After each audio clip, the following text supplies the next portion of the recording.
I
move to add Senator Moisango to the roll.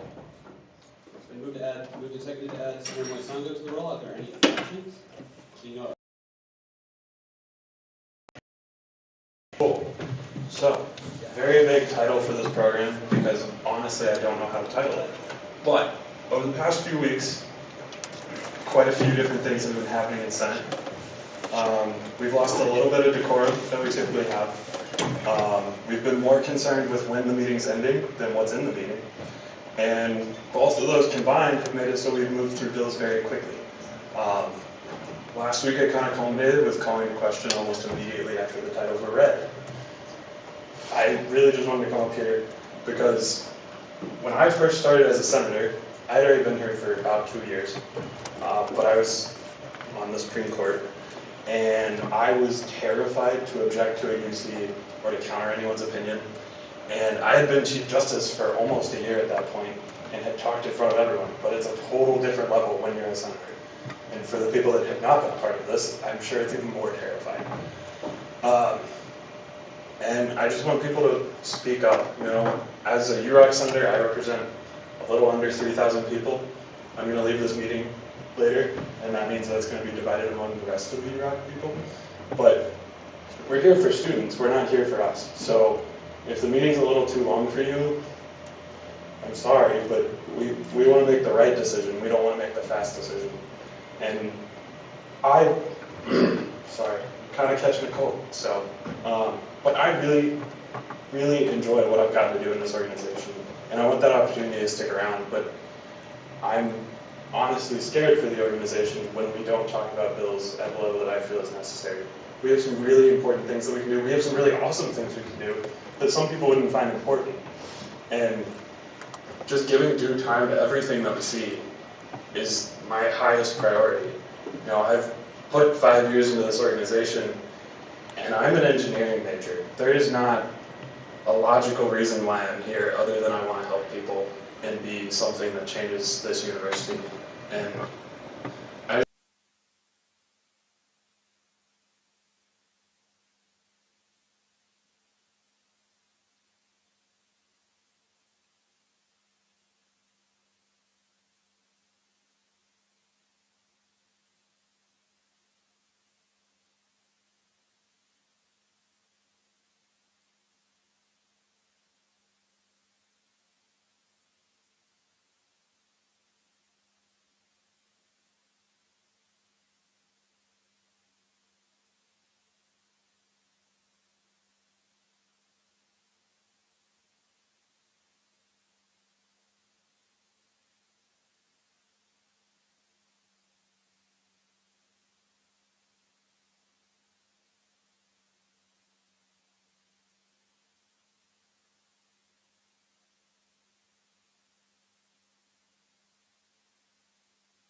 oh, I'm against that person or against that thing, there's a lobby going on, or there's, something, that I don't like that person.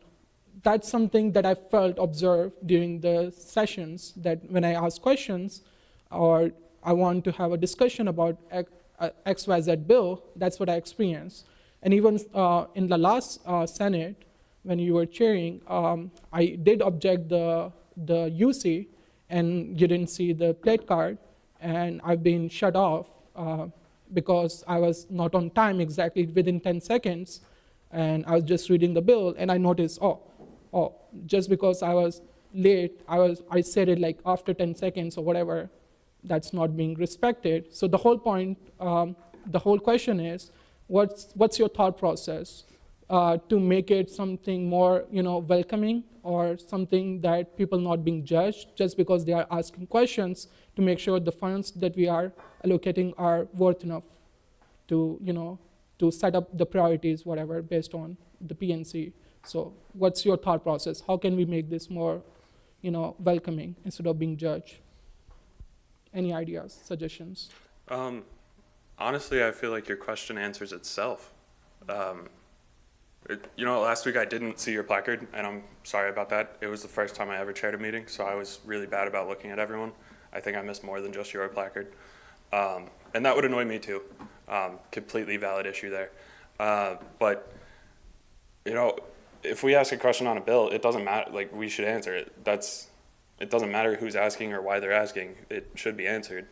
And the bigger part on that is, if we have problems between each other, that's okay. We don't have to be friends to be respectful to each other. We don't have to, if we are friends, we can still disagree. I mean, I'm pretty close to a few people in this room, and I am happy to tell them when I don't think they're right. I've made plenty of them mad by doing that. But it's not a personal thing. We're here for what we feel is best for everyone else on campus. So if there's a question, if there's a problem between senators, that should be addressed. But this is not a room where we should be judging outside of this room. We're here to disagree with each other and work together, but we can do that respectfully without being super close. But even if we are, we should be able to disagree respectfully and not take it personally. And that's really something that I want to pursue, because I think we have been crossing between those a little bit. Senator Trotter. From my perspective, we seem to be having a sort of issue with, we talk about welcomeness, we talk about feeling uneasy in this hall, we talk about difficulties expressing ourselves, and I think there is a problem with some people not quite playing the game right. Of, if you ask a question that's already been answered, yes, I'm going to judge you for asking a question that has already been answered. You didn't pay attention. I'll admit I've made that mistake myself, and it's stupid, and you should judge me when I make that mistake. I think that we are not perfect in here. We make mistakes, and we cannot expect people to simply ignore it and to tell us that, oh yes, of course, you can just sit here and play on your phone and then ask questions that have already been answered, or repeat yourself multiple times. These things happen, but they need to be regarded as mistakes, not as things of, oh, it's okay, we'll just waste hours doing nothing. Important, real questions should be asked. They shouldn't be repeated. Senator James. I just want to make sure everyone hears me, I guess. So I think, just to briefly touch upon the point Senator Trotter made, I agree with him in the perspective that we should address when someone makes a mistake, but there's a time and a place. Unfortunately, on a live stream in front of all of the other senators, I do not believe that is the time. I've had issues personally in the Senate, and I've talked to the people individually outside of Senate, away from cameras, where everyone can express their emotions the way they need to do it without worry of, no offense to any daily writers, but like the daily writing what they're going to say and misinterpreting our relationships with each other. So I'm going to address that. I guess my question for you, though, is obviously this talk is something that I personally think was good. But how are you going to make sure that this change lasts? We're coming upon an election season. I know some of us are going to stay, but some of us are going to leave. So how will you make sure that we don't have to have this conversation once a year? I can't. That's the simple answer. I've been here for 5 years. Everyone that taught me how to be a student government representative is gone. And they taught me that we're not here for us. If it starts with you, if you're here with, this is good on my resume, that's not what we're here for. We're here because we care about campus. Yeah, student government looks great on a resume. It has been commented on in interviews that I have. But if that's your primary reason for sitting around this room, that's not the right reason to be here. We have so much opportunity to do something good, and it's a community thing. I mean, we had so much turnover this year that that's part of the reason that we don't have the debates we used to. It used to be probably about half of Senate at the start would have the debates, and because so many people were talking, we'd feel comfortable to join in. But now we're down to 3 or 4 people that'll talk about issues, and then no one else is feeling okay to jump in, which I don't blame you. I never felt okay until I had been here about a year. And that's completely normal. But it's a holistic community thing. It's not something that I can guarantee for the next year. It's something that we all have to strive for. And if you're leaving, sad to see you go, but you also got to help us work for this. If you help build the community now, it'll keep going. I've seen it happen. But I can't guarantee that it will. Thank you. Sorry. Senator Wellman. Okay, so correct me if I'm wrong, but just to clarify, when we do have objections to UC or something or whatever, you have to say those. That's parliamentary procedure. Like, just putting your placard up isn't going to solve the problem. And I'm not trying to be rude. I'm just saying the chair shouldn't be expected when you have an objection to look around the room, because he could also equally assume that that person might have forgotten to put their placard down. Maybe that person just finished answering or getting a question called, and then that person kept it up, or another person kept it up, and someone calls UC. So when we do have objections, we have to say objection, or we have to say point of order, or we have to ask those questions. But expecting the chair to look across the room when you have an objection, you have to say those. That's just parliamentary procedure. So with that, I yield. Senator Azan. Yeah, just a follow-up comment on that. I did say no when I've been asked, and then given that the comment that I said no to the bill, and that's supposed to be obvious, but again, I agree with you. Next time I will call the point of order for sure. Senator Pursley. I think that one of the biggest things we need to work on with our new senators is introducing Robert's rules and making sure that everyone knows how they work, so that it can create a lot less confusion and a lot less problems. I completely agree with that.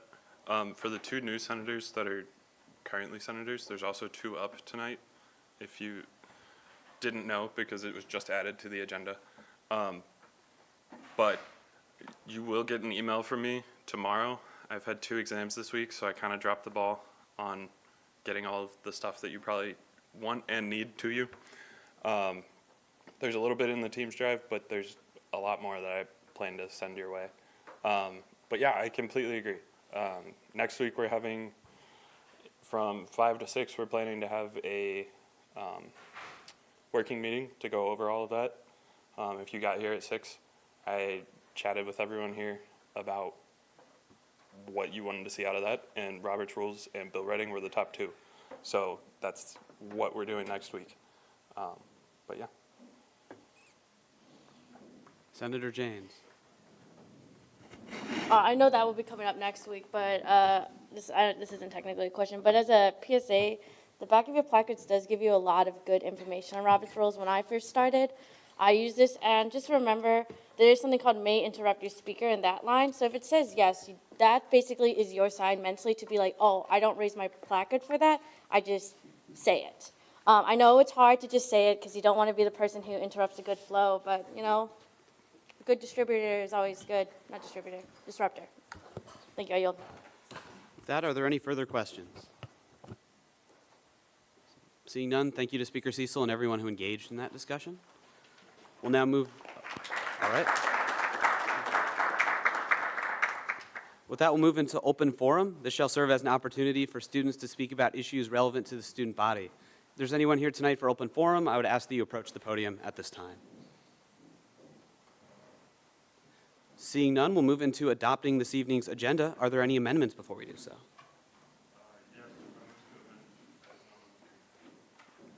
Adding items 002 and 3. All right, it's been moved to add items 002 and 003 to special orders. Is there a second? It's been moved and seconded. Are there any objections to making these amendments? Seeing none, the amendment shall be made.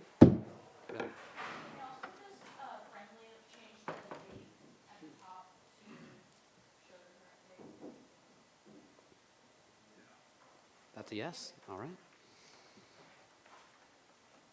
I guess.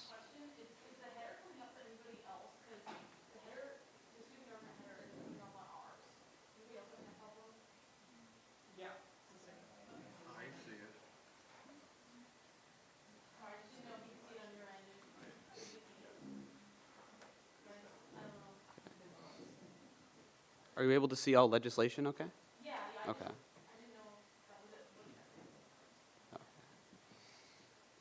So with that, are there any further amendments on tonight's agenda? Move to approve tonight's agenda.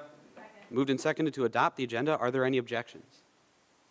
Seeing no objections, it shall be adopted. We'll now move into adopting the minutes from last Senate meeting. Is there a motion? It's been moved and seconded to adopt the minutes. Are there any objections? Seeing none, they shall be approved. So with that, we'll move into committee reports, starting with the Rules Committee. Rules Committee met. We talked through the bills we're going to see this week. We saw both of the Engineering Council nominees, and they both seem like great additions. One of them is not able to be here tonight, so that's why there's two bills. So, yeah. With that, the floor is open for questions for rules. Seeing no questions, we'll move into the Finance Committee.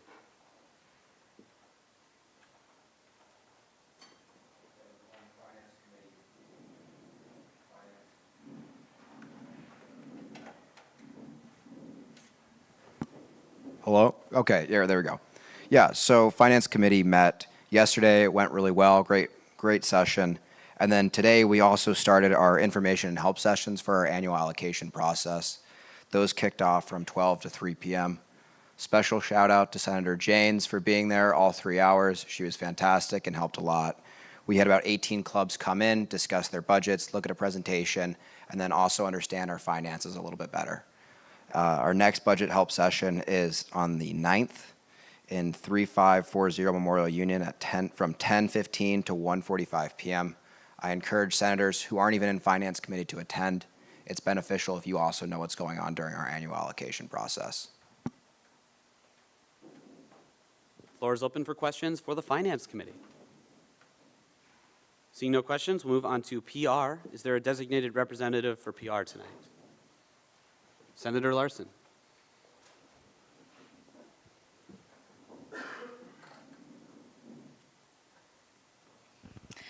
We didn't have PR this week, but last week we all met and we all signed up, or a few of us signed up for workshops in the Student Innovation Center. So we're doing a photography workshop, the podcasting workshop, and then the video editing workshop. So we should get all of that up and rolling and hopefully get people trained for this semester, and then if they're staying on in student government next semester, so we can have that podcast going right away next semester. Are there any questions for PR? Seeing none, we'll move on to the IDEA Committee. Is there a representative from IDEA?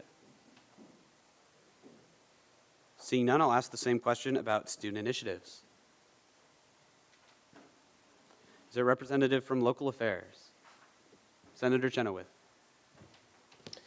Yeah, I just got done pulling all the events off of the City of Ames website. It's mostly just when their council's meeting, talking about property things and other parking and recreation commission stuff. Not quite done with the calendar yet, still looking for more events to put on there under local affairs, but we didn't meet last week, but we will be meeting tomorrow at 1 to 2 in the office areas again, so. Okay, and so with that, the floor is open for questions for the Local Affairs Committee. Seeing none, we'll move on to sustainability. Do we have a representative from that committee? Senator Persley.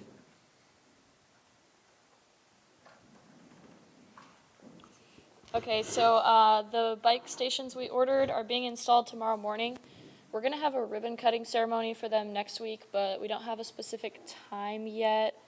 And regarding the One Iowa Conference, registration starts next week, and we've been making a lot of progress with that. Are there any questions for the Sustainability Committee? Seeing no questions, is there a representative from Health and Wellness? I'll ask the same question about legislative ambassadors. Senator Wellman.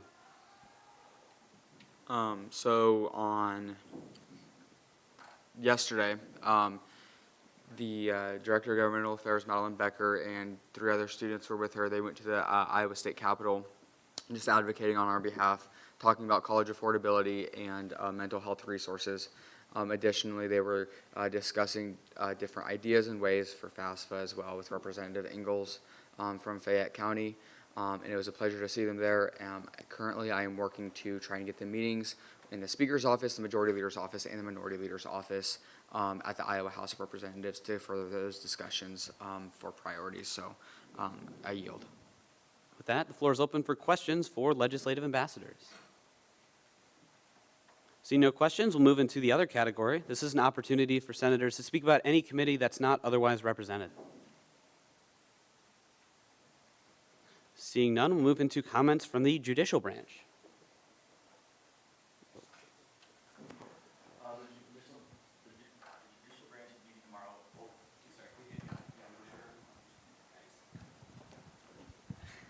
Hello. Okay. Okay. The judicial branch is meeting tomorrow. We're discussing a lot of student outreach initiatives, especially within student government, planning a mock trial to sort of involve Supreme Court and Senate. Hopefully to train in our justices a little better with trial proceedings and depth of like the codes we have to deal with, and hopefully strengthen the relationship between the different branches of the government. So hopefully we should have some working documents in the next coming weeks, and hopefully have a little more in future updates. Thank you. Floor is open for questions for the court. Seeing no questions, we'll move into comments from our advisor.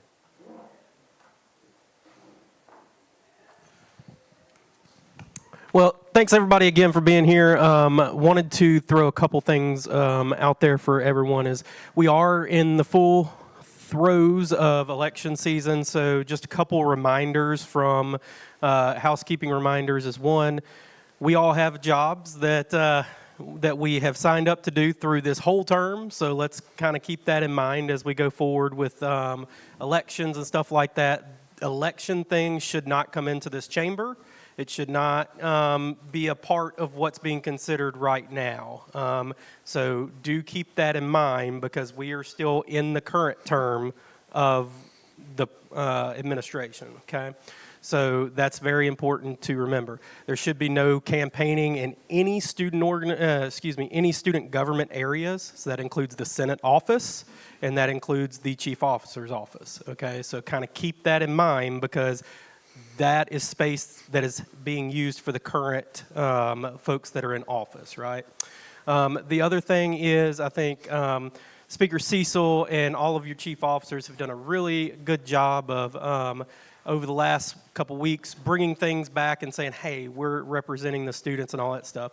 I just want to make sure that we throw that reminder out there that we do have principles of community on this campus that talk about making sure that we are being inclusive of folks and that we are not, taking things down any type of roads that they don't need to be taken down. So if you have questions or concerns, please bring those to us. We appreciate what you're doing again.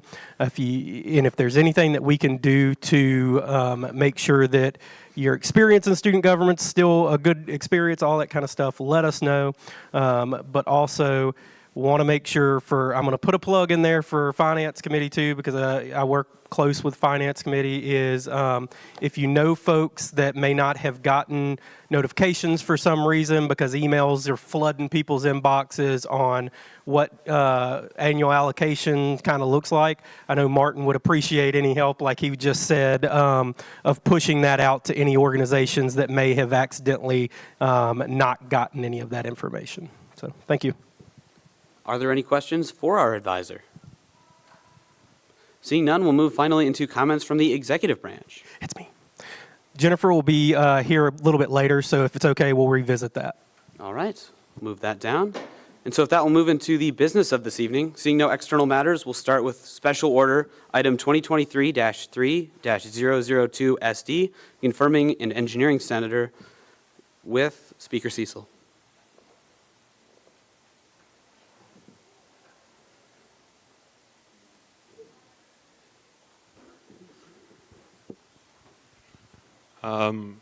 So if the nominee wants to go up to the podium, we saw the engineering senator nominee last night in rules. They seem great, and I'm in full support of it. So. My name is Leanne Halas, and the reason I wanted to be an engineering senator is I'm already involved in 2 engineering groups, and I just wanted to help represent the engineering college students and also just all of the students on campus. So with that, the floor is open for discussion, starting with Senator James. So my first question is, what is your strategy? We don't have a lot of time for this session to really hit that ground running so you can try to make your legacy. Just like be a part, like you guys were talking about earlier, if like you don't agree with something, just make sure you say something and be a part of the discussion. Absolutely. And then I don't know how familiar you are with all the various committees. What committees do you think you have interest in?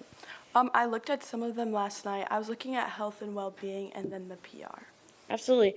My next question is, if you can leave a legacy here in Senate, I know you have a short time to do that, what legacy would you want? Just like to represent the people, what they actually want, and the people who are too afraid to say something. Yeah. And engineering is one of the biggest departments at Iowa State for some reason. That's not a good joke. Anyway, what's your strategy to make sure that you can hear all the voices in the College of Engineering?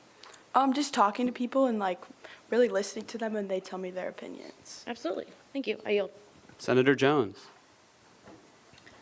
What is your exact major and what year are you in school? Cybersecurity engineering, and I'm a freshman. Call a question. Is there a second? It's been moved and seconded to end debate. Are there any objections to doing so? Seeing no objections, closing comments, Speaker Cecil? Seeing no closing comments, UC has, do you withdraw your UC? What happened? Speaker Cecil objected to UC. So unless you have any objections to that, Speaker Cecil has called for a placard vote, and so I'll move into that at this time. I'll give you an opportunity to vote yes, no, or you may abstain. So all of those in favor.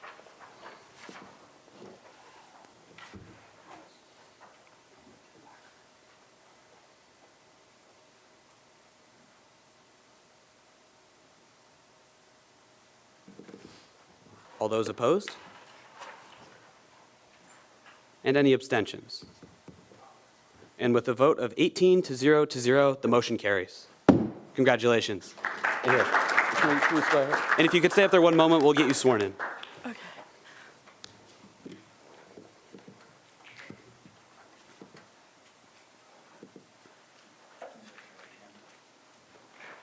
I solemnly swear or affirm I solemnly swear to execute the duties of my position to execute the duties of my position as prescribed in the Constitution as prescribed in the Constitution and laws of the government and laws of the government for the benefit of all students. for the benefit of all students. Congratulations.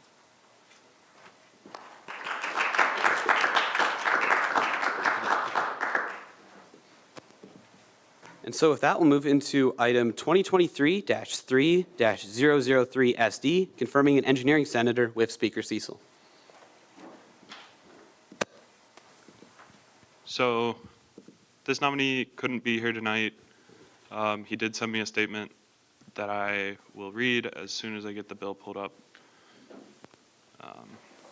But Rules Committee met with them last night. We met with both nominees at the same time.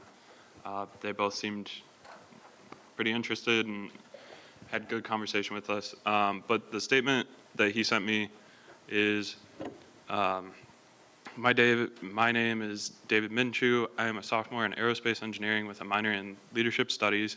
I want to take this position as a senator for the College of Engineering because I want to be more involved in what happens on campus, not as a participant. I want to make change in the world and the university as well as grow as a representative. And they also included that they're interested in Student Initiatives Committee,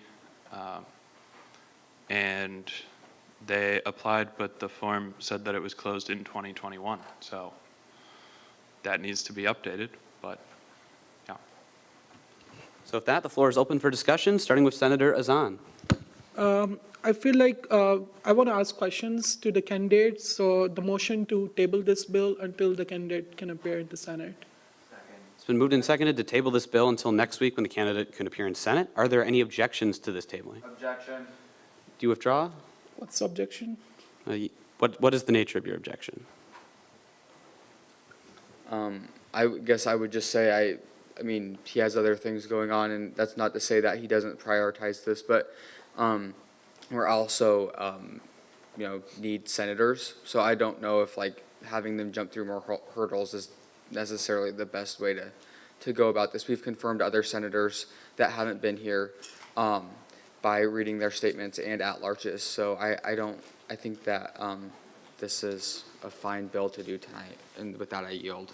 And so Senator Zahn, I'll give you an opportunity to withdraw, or we can move into discussion on your motion. Yeah, I will move to discussion for this. Okay, so with that, we've moved into discussion on tabling this bill, starting with Senator Wellman. Yeah, so just kind of like what I said, like I think it's fine. We vetted him in rules, we sent him favorably. I'm sure that he's going to make a big impact. And so I don't see why tabling this bill for another week is beneficial, especially when we have only a few weeks left to go. I think that if we have willing candidates, we should get them sat as soon as possible and on committees to get projects going that haven't happened this year. So with that, I yield and I take any questions. So for my own clarity, Senators Gopa and Janes, are your comments on this motion or the bill as a whole?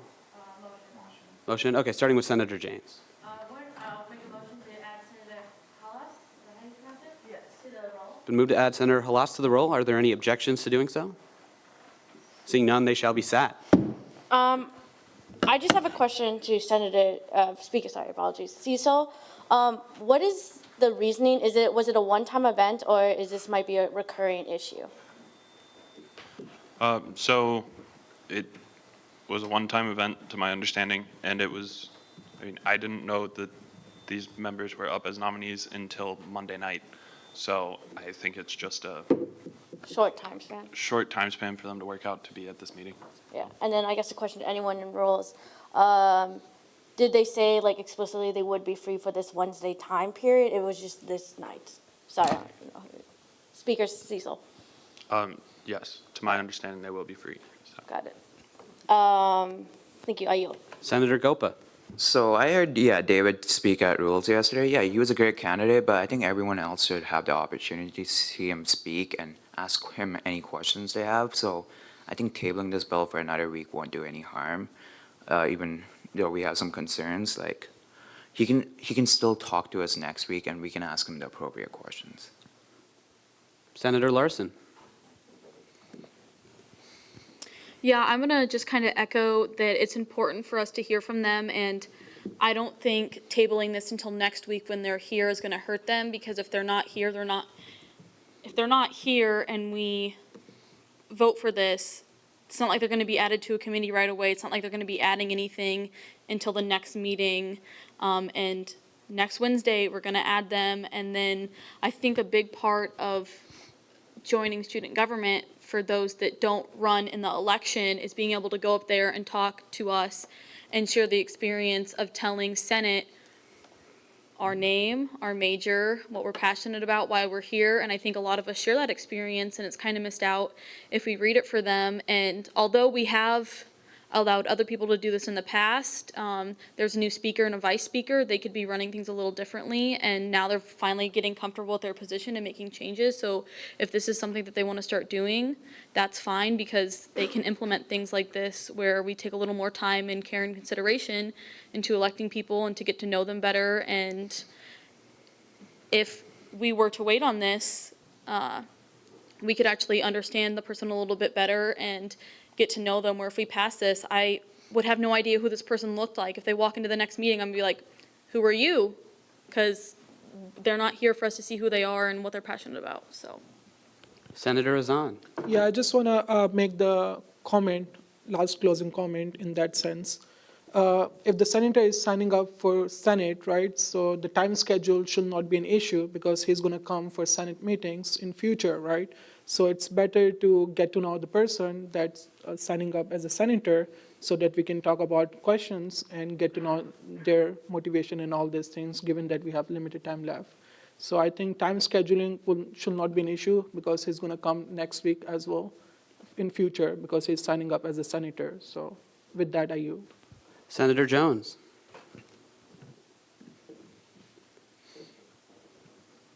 First, I move to remove Senator Schneider from the roll. It's been moved to remove Senator Schneider from the roll. Are there any objections to doing so? Seeing none, he shall be removed. And then secondly, I do have a seat on Rules Committee, although I was not able to attend last night. I didn't know we had 2 nominees up. I did talk to both Speaker Cecil and Vice Speaker Everhart after the meeting. I didn't know we had 2 up, so I would love to hear from David in a meeting. I would love to hear the things that he's passionate about coming before us. So I think tabling it for an extra week would be very beneficial. Senator Janes. Just a question. The senator has to be sworn in. What can they do if we do pass this vote between now and then before they get sworn into can they do anything, or are they just a senator by name? Is that directed at someone specific? Speaker Cecil, sorry. They could communicate with people in student government to try to get on a committee. They could be sat and put on a committee in the same meeting next week. But they could also do that over the next week, not as a senator. So there's not much of a difference either way. Got it. Thank you. I yield.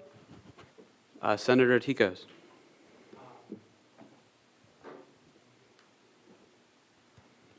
So just out of a clarification, so I met with them in my constituency meeting this Monday, and the reason behind you guys getting knowledge and notified about this later than we should was my director of Engineering Student Council, she had no idea who the current vice speaker and speaker was.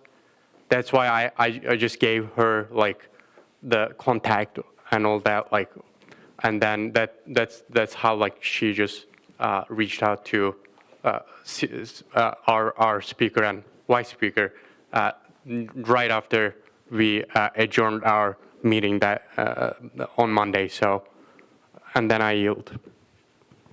Senator Wellman.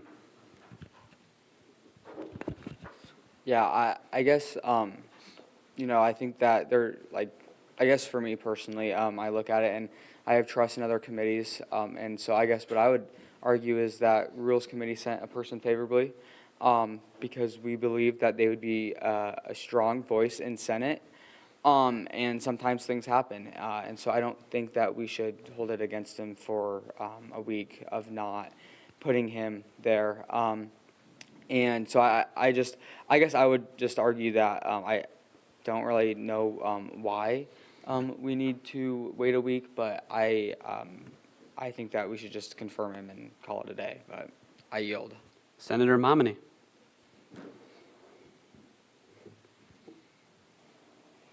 Hi. So we did see him on Rules yesterday along with the other candidate who was already sat. I personally don't remember him saying if he had other time commitments or why he was missing this meeting. He did seem like a great person, and obviously he's already shown some commitment by trying to apply, even though the link was old. He did, put forth some effort, but I don't think that there would be any issue with waiting a week for this bill for everybody to be able to ask him questions and to make sure that he doesn't have another time commitment outside of this. So I think that it would be perfectly fine to wait a week, especially since he's already shown that he's going to be trying to get onto a committee. And there's nothing that would stop him from doing so if we were to wait a week. So with that, I yield. Senator Rolls.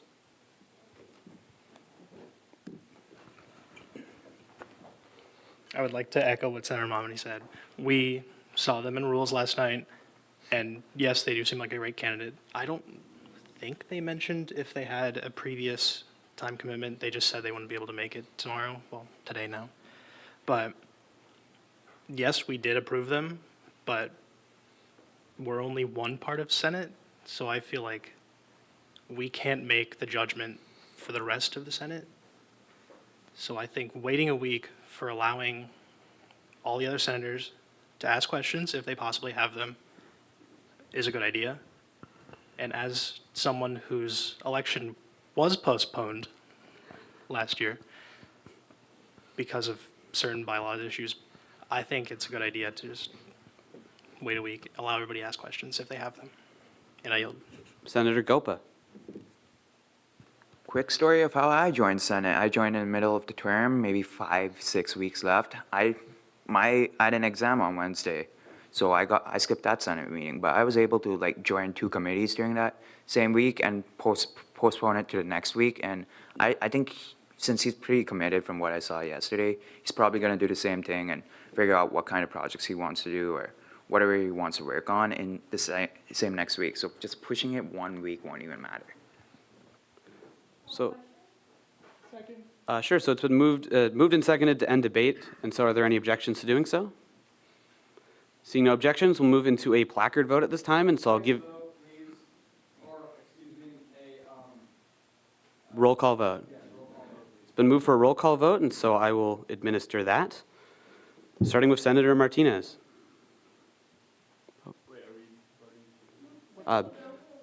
So just for clarity, we're on the motion to table, and so yes means tabling the bill a week, no means we want to pass it now, or you may abstain. Yes, Gopa. Yes. Azan. Yes. Rolls. Yes. Chenoweth. Yes. Prather. Oh, excuse me. Tikos. Yes. James. No. Trotter. Moisango? Yes. Vierger? Yes. Jones? Yes. Cecil? Yes. Eisma? Yes. Amro? Yes. Wellman? No. Momini? Yes. Larson? Yes. And Pursley?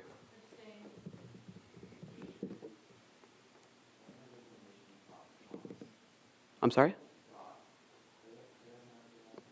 Halas? I apologize. Senator Halas.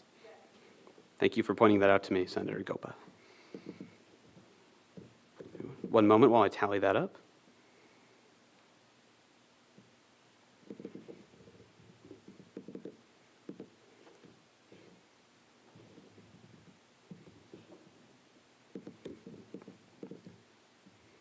So with a vote of 15 to 2, the motion has passed to table this for a week. So with that, we'll move into general orders, starting with item 2023-3-006 SG, seating a senator to the Rules Committee with Speaker Cecil. So Senator Rolls is who I nominated to be set to the Rules Committee to fill the vacant seat. He was at our meeting last night, was super good. He helped create a design council, so he clearly has motivation. I think it'd be a great addition to Rules, so I'll leave it to him. Alrighty, so since we have a couple new people, my name is Eric Rolls. I'm a sophomore in industrial design, and I am the College of Design Senator. And I'm running for the Open Rules Committee seat because I think it's a great opportunity to just learn more about how this organization works and to just increase my knowledge about what kind of makes Senate tick and how to just support Senate and the students better as my time in Senate continues. So with that, the floor is open for discussion, starting with Senator Janes. I know you talked about some overarching goals from the top, but I mean, I'm going to say this for everyone, but we are coming to a close of the season. So what is your strategy to maximize your effectiveness in rules? Pretty much, my goal is to kind of, I guess, streamline our process a little bit. It's because, like, in rules we see all our bills before they come to Senate. So I think ironing out small issues in rules would make Senate more effective. So I guess it's kind of my main thing.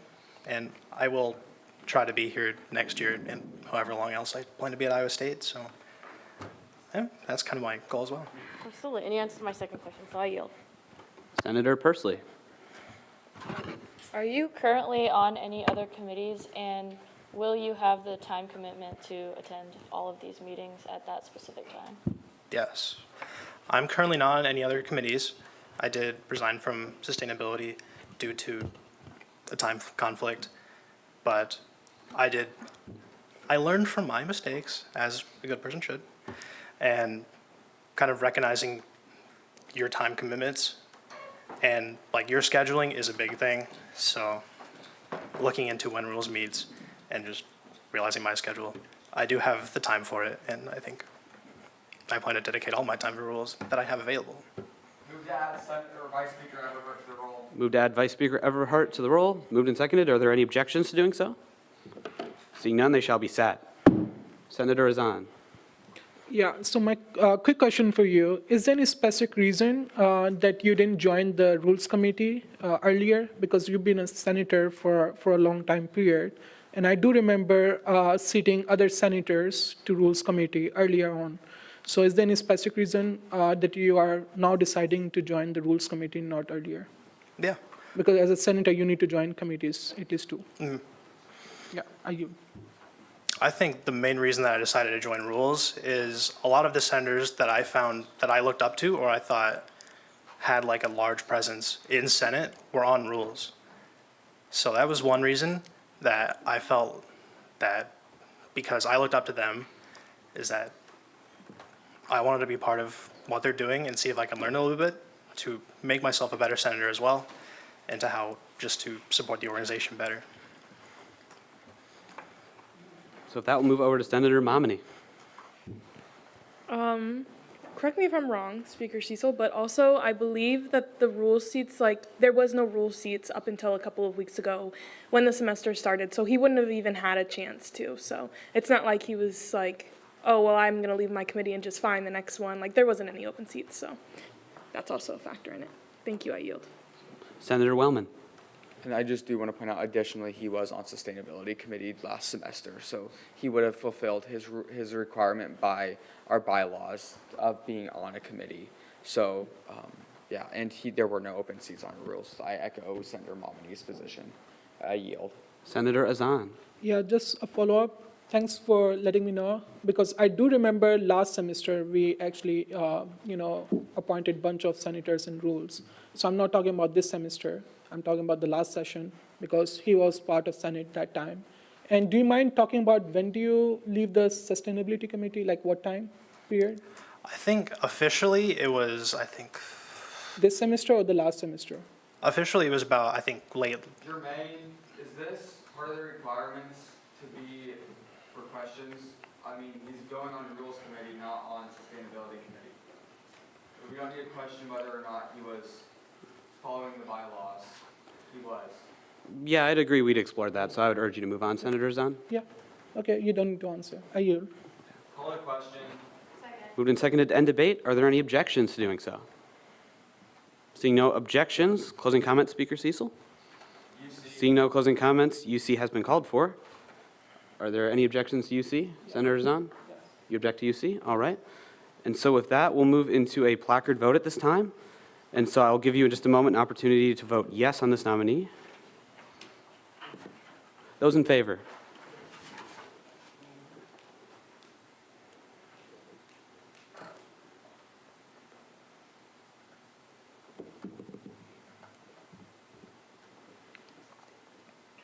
Those opposed?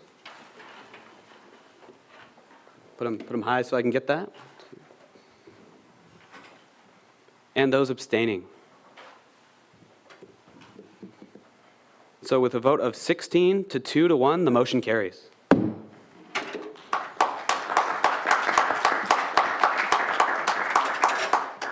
So we'll now move into item 2023-3-001Y, Cabinet Senate Attendance and Update Policy with Speaker Cecil.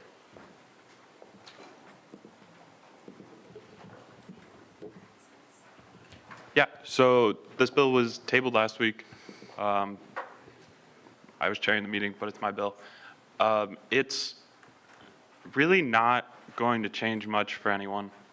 It includes requiring the secretary to be at every meeting. The way the secretary position works right now is the chief of staff takes on the responsibilities of secretary, and then they can delegate that to anyone. In past years, we've had the chief of staff attend most of our meetings and had more of cabinet at every meeting. Right now, we only have one member. This just requires that someone from cabinet has to attend every meeting to try to urge cabinet to be more evident. I know there's a lot of senators that are not even aware who's in what positions. There are some senators that are not even aware who the chief of staff is. Having better interactions with cabinet will lead to easier working on projects, as we can direct it to the right people easier if we know who those people are. It also includes a provision that requires some form of update to be emailed by the cabinet members. Currently, they fill out a slideshow when they meet in cabinet, and in talking to them, that essentially meets those requirements. So just once every 2 weeks, what's on those would be sent to senators so they would know what's going on with cabinet as well. That's what's contained in this bill. So with that, the floor is open for discussion, starting with Senator Wellman. Okay, so I like those, I like it, but I have a few problems with the bill. Number one, I guess this is for anybody, but who would, maybe Vice President Margaret would know because he is currently in administration, but who exactly would be, like, how would you execute this policy? Like, let's just say you have a chief of staff that isn't doing what this bill wants you to do. How would you execute it? Because the chief of staff serves at the pleasure of the president and not at the pleasure of Senate. So I guess that's confusing to me. So if you're addressing that question to me as a point of information, I think that would be something, as far as enforcement, you would have to talk to the president about. Okay. And then my other thing that that I don't really understand is it kind of seems that this bill is just getting us one step closer to having the chief of staff act more like the secretary of the Senate. We already have one. I don't think that the chief of staff's role is unique and must stay unique because every administration is different, whether we have a difficult time of adjusting to that, to how the president wants it. But the chief of staff should be there to help the president, the vice president, and again with that communication with the Senate, but they should be there for the president, and the president should, the best part about being chief of staff in that role is that the president assigns those responsibilities. We shouldn't add on more responsibilities to the chief of staff because the president can move, or not move, but they can change that role, and that's important because that should reflect the president's priorities. That should reflect what the president wants to do throughout her term. And, you know, there was comments that said that, well, you know, traditionally it's been that the speaker and the chief of staff are always, are kind of the ones that run Senate internally. That's fine for those administrations. That's fine for those speakers. That's fine for those senators. And for whoever is a part of student government, but we can't forget that the president is the only person elected by the entire student body. So, you know, they're the only ones that represent everybody. So because of that, I guess it just seems like this bill, I like that, you know, that they're going to be, you know, updating us once or twice a month. I think that's important, making sure that we're all up to date. But the uniqueness of the chief of staff is to really mold around the president. And if the president doesn't want the chief of staff to be in the position that it's traditionally been, then that's her decision. That's their decision. It shouldn't be up to Senate to give them more responsibilities. Point of information, this does not change any responsibilities. They are allowed to delegate this responsibility to any member of cabinet. If they do not need to be here, if the president does not choose to have them here, they do not have to be. But it does, because a responsibility now would be that they can delegate a role to somebody else. So that is adding to their responsibility. That is an existing responsibility they have. It's stated in the bill. So I yield. Senator Larson. Yeah, that was actually going to be one of my first points, was as stated in bylaw. So it's not, we are creating this, we're not adding it. It was already existing. So I don't want to put words in your mouth, but it sounds like you're fine with them breaking this rule and not enforcing it, and that you want to get rid of it so that we don't have to make them do this. I'm not saying that's what you're trying to say, but that's how your message was kind of conveyed to me right now. But it's already something that exists. And it's not just saying it's the chief of staff. It's saying that this is something that she can delegate if she cannot be here and make meetings and take notes. And I think an important thing to realize is that the notes that are taken for this meeting are very thorough. And so if somebody from, like the chief of staff, if they were to take notes, it could be more concise and more legible and understandable to make a quick summary of what's happening in the meeting instead of reading a long page of notes of what actually is happening, and can be more beneficial on getting things done. My second point is why I'm going to say yes to this is because I had problems last semester of trying to get a hold of head of committees because they weren't coming to meetings. And so I don't want to point anybody out, but I was emailing them back and forth and they had never responded to me. And they told me after like a month that it was too late to join the committee, even though I had been trying to email with them, and they just hadn't came to a meeting for me to speak face to face. And I feel like this might just be another way to get them to maybe come to more than one meeting a month and actually get to ask them questions or understand maybe what they're doing in their committees, or at the beginning of the meeting when we have what's going on in your committee and there's nobody here, we can maybe change that if the head of the committee can come and tell us what's actually going on. So this is just another resource for us to get more interconnected and for more people to understand what's going on in this room.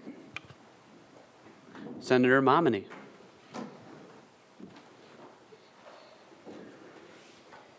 So I don't think that there's any harm that can come from this bill, considering we're not introducing anything new. We're just reinforcing something that already exists and trying to make us a more cohesive organization. We're trying to ensure that everybody is clear on what's going on in different branches of our government. I think that it would be incredibly beneficial to know what other branches of the government are doing. I personally don't know many of the chief officers, especially not by name or position, unless they have shown up here multiple times and have spoken. So that's something that I myself have struggled with. I mean, I might have a slight issue with remembering people's names in general, but I think it would be good to have our other parts of our government show up and take notes and provide us with the information on what they're doing as well, because it's been pretty closed door other than when the president does give her updates or their updates. So I don't think that it would hurt us to ask them to maybe show up more often, or send us those PowerPoints that they already have to make anyway, so it's not like we're assigning any additional work for them. We're just saying, hey, somebody show up each week and somebody send those PowerPoints that you already have being made to the senators, so we're all on the same page. And if we have any questions, we don't have any barriers, or we're not afraid to reach out to anybody because we already have those connections made. So I think that it would be great to see this bylaw really enforced and take place, especially as we begin the new term. So That's all. I yield. Senator Janes. So I'll start with a question to Speaker Cecil. For the Senate notes that are taken by the clerk, minutes, sorry, is that something that is easily accessible? Is that just put in the MAS for all cabinet and senator members to receive? Yes, it's accessible and should be somewhat reviewed by senators before we approve the minutes. Got it. And then my second question is just to clarify what this is. It's saying like it's already stated in the bylaw, but then following it's like be added to the bylaw. So is this in the bylaws? Is this not? Or are we putting it into a different set of bylaws? I apologize. So the whereas clause references the bylaws that already exist. Yeah. The ordered clause includes new bylaws to be added. Currently in the bylaws, the constitutional role of secretary is fulfilled by the chief of staff.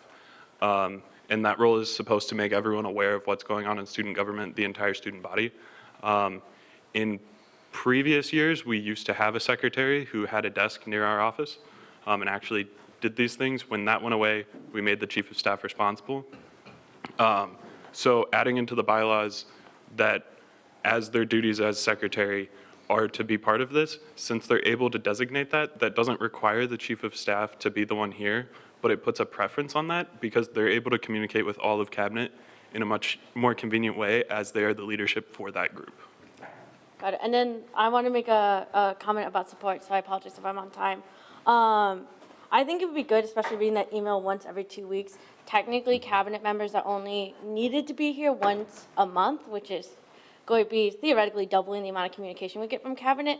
And like as we had from this own Senate session, there's a lot of times when we don't get any updates from certain committees, and I understand it's also possibly on Senate's fault for not having a committee member in there, but then there's stories of communication.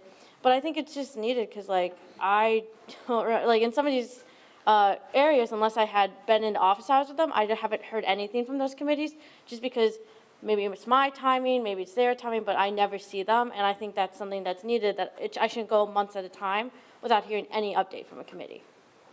Thank you, I yield. Senator Azan. Yeah, I just want to echo what Senator Momney and Senator Larson just mentioned. And I fully support this bill. This is a great initiative to enforce the bylaws. Again, we are not creating anything new. It's the bylaw says that the chief of staff is supposed to do these jobs, and we are just adding a couple of like additional expectations which supposed to be met, and that's totally makes sense to me because all the branches needs to work closely together, and right now I can see that there's a gap of communication that exists. And I hardly know all the directors that we have because never get a chance to meet them and talk about different projects that we have in our mind, and that they can also discuss in their cabinet meetings. So that's a great initiative, and with that I yield. Moving over then to Senator Pursley. Okay, so I just need some clarification because some of the senators are talking about how it would require directors to come to meetings and be able to talk about what is happening within their committees, but I don't see that in the document at all, and I'm just a little confused. So at the bottom, the 4.4.1.4 is the responsibilities of cabinet. It doesn't have the whole bylaw there, but 4.4.1 is the responsibilities of cabinet, and it says cabinet shall. So it adds the responsibility to attend Senate meetings once a month as a codified responsibility. That responsibility already exists, but being codified, technically it would be enforceable by Senate, although it would still remain enforced by the executive, as most of those things would be. All of this would be enforced by the executive, so if they so choose, they could just ignore it. And if that becomes a problem for Senate, they can choose to enforce that as it is a bylaw. But currently it's just what the executive sets, and it has been once a month for the entire time I've been here, so I just decided it would be good to codify that. So the first order is for the chief of staff, and the third is for cabinet members. So the first is the chief of staff responsibility, and then the next two are cabinet responsibility. Okay, thank you. I yield. Senator Wellman. Okay, so I guess I just need to remind us that she does, like, our current chief of staff and chief of staff do not work for us. They are purely there for the president and the vice president, like I said. Secondly, I feel like, as, you know, the speaker's responsibility is part of making sure that people are informed. Obviously, as a leader of Senate, he goes to chief officers, not any speaker would. So I feel like that is where that would happen. Secondly, we can't forget that we have a kind of low retention rate, and it's kind of, obviously this year has proven difficult to get, or to keep, and or to get new people in cabinet, in Senate. So I don't understand why we're just tacking on more. That's that. And then I guess, you know, if the chief of staff decides I'm not going to do what this bylaw says and ignore it, there's really nothing else that can happen. The president would have to force her out. So I don't see why we're trying to pass a bill that we don't enforce. So I guess that I feel as if though that's out of our purview. I think that if the president wants their chief of staff to go to the Senate meetings, that's fine. That's the responsibility that the president gives them. I don't think that this is going to help student government, but I yield. Senator Janes.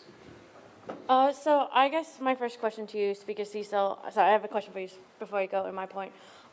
Did you have discussions with cabinet members or like the president, because apparently this is under the policy of the president, to discuss these issues to try to rectify it that way before this way? Or like what was kind of, can you give us a brief storyline of this bill? So I did bring it up with the exec. I know I'm not fully supported by the chief of staff on this bill, but most of it was conversations with other senators. Kind of a lot of it was on the point that Senator Wellman just brought up. Unfortunately, he walked out of the meeting. Oh, there he is. Yeah, so the retention rate, I've had multiple senators mention that the reason that they are leaving is because they're not able to pursue the projects that they're interested in. And there's a significant just communication block on the cabinet side. And I feel pushing to have someone at every meeting from cabinet with a preference towards the chief of staff, as they can delegate to cabinet better, will just be really helpful to get projects rolling. I hate seeing people leave because they're not able to do what they feel is best for the campus. And I'm hoping that this could help. And as it is a bylaw, it's enforceable in multiple ways by every branch, as are all bylaws, so. I guess then my statement is to address what Senator Wellman said. I understand we are having a turnover issue. I mean, I've observed it too, and I get it. Adding more responsibilities and getting more rigid might increase turnover, but also it incentivizes more interaction and, not the business student coming out, but I mean, one of the classes we take is organizational studies. And one of the things is the more connections you have, the lower the chance you are to drop because you feel connected. That's one of the things that in my hardest moments in Senate, I think about some of the friends I've made in the Senate, and it reminds me why I don't want to drop. I shouldn't say that, take it off the record. But like, that's something that I want to address. And I know I never want to say something rude, and I apologize if this comes off on the wrong way. But if someone will drop, because from what I've seen, this seems to be have already pre-established responsibilities, and obviously, correct me if I'm wrong, if someone's dropping because they don't want to fulfill the responsibilities already given to them, not added to them, were they a good fit for the position? And I know that's a very controversial and rude thing to say, but that's just for any. I mean, for all our positions, like if someone was like, we started getting a little bit more sturdy on the idea of office hours or on the idea of joining committees and a senator dropped because they couldn't do that, would being a senator be the best position for them if they couldn't handle that type of time commitment? And I get it.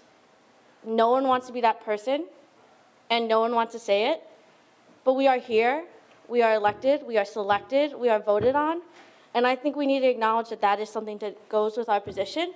And then my final thing is, if I have time, is a lot of the points were made was like, this is a responsibility on the president. I know the president's not here, but we do have the vice president, which I know you can't really speak upon Jennifer's beliefs, but are you able to at all give us some insight on her thought process and what she might think about this bill? Or can we make a motion to delay this bill until Jennifer can come in? Because I think it's been said she can come in later, just so we can get a clarification from the president's side. I'm sorry, is that addressed to That's me? a question to you, Vice President. So, yeah, I can't speak to the president's thought process on this bill, but I can say you would have that ability to table this if it were to pass. All right, because I don't see anyone else, I would make a motion to push this bill down on the agenda, or table it until the president comes in. Second. Moved and seconded to table this 1 week until the president is able to speak on it. Are there any objections? Senators on? We already tabled this last week, and I don't think so there's nothing much to do about this. I mean, President Holliday was there last week too, and we tabled this again because Chief of Staff was not here. So again, we're going to table it again and again because someone shows up in the Senate. And if we can motion it down until President Holliday shows up, I'm okay with that. But tabling it for the next week, it's too much. So to clarify, was yours to table until the president is here or specifically Yeah, it until was next just week? to table it till later this meeting. So I This didn't want to meeting. delay it a week. I'm sorry, I misunderstood your motion Okay. there. I mischaracterized that. And so the motion is actually to table it until the president arrives at this meeting. I yield So with with that. that, are there any objections to that new motion? Seeing no objections, we'll postpone that until the president arrives. Yes, Senator Martinez? I would like to amend the agenda to move 2023-3-005F next, because we do have a member that from this club who's looking to speak, and they have been waiting for quite a bit. I'm sorry, can you repeat the number of that bill? 2023-3-005F, funding Malaysian Student Association. Been moved and seconded to move 005F to be at the top of new business and be considered immediately. Yes? Yes. Are there any objections to that amendment? Move to remove Speaker Cecil from the roll. Seeing no objections, it shall be made. It's also been moved to remove Speaker Cecil from the roll. Are there any objections to doing so? Seeing no objections, he shall be removed. And so with that, we'll move directly into item 2023-3-005F, funding the Malaysian Student Association with Senator Eisma. Alrighty, hi everybody. Funding Malaysian Night. If you want to quickly overread the bill, they've been a thing since I believe the early 1990s, and we are going to waive first read on it. So if I could get a second on that. Second. Moved and seconded to waive first read. Are there any objections to doing so? Senator Zahn? Why we are doing the first read? So we're waiving the first read because it is a thing we are trying to rectify due from student government and the Malaysian Night. It was an issue that we had last year of communication, and he's here with a lot of documentation to go over this. So just be. But I mean, we can see that bill next week as well, right? So what's the urgency to waive first read? It is just something we are going to rectify. But there's no urgency, right? There's no urgent thing going on. Senator Wellman has the answer to that, if you wish to address it. Yeah, so it's simply because of the schedule that they came to us, and so they need the money like now. So like it's not, so they need the money in their account right now. They can't wait a week. So that's why we're waiving first read. So that way that money can go into their budget, so that way they can do this event, or so that way they can do whatever they need to do that they're requesting funding for. And I would yield to FD Hirsch for any other comments or concerns. Thank you, Senator Zahn. That's a really great question. I just want to say, too, that Malaysian Student Association, we've been in contact since, I want to say, November of last year. So they have made a very deliberate effort to resolve this issue. The reason why it took so long is because there's a lot of things that go into a process like this. There's a lot of conversations to be had, emails to be sent, information to be gathered. So that's why it's kind of come to this point. And now he has a ton of information. He's super knowledgeable on what he's talking about. And I'm excited to hear him go talk about it. And I think he'll understand where he's coming from. That's a great question. Thank you. When is the event? Do you know? Yeah. When is this event, the money that you are looking for?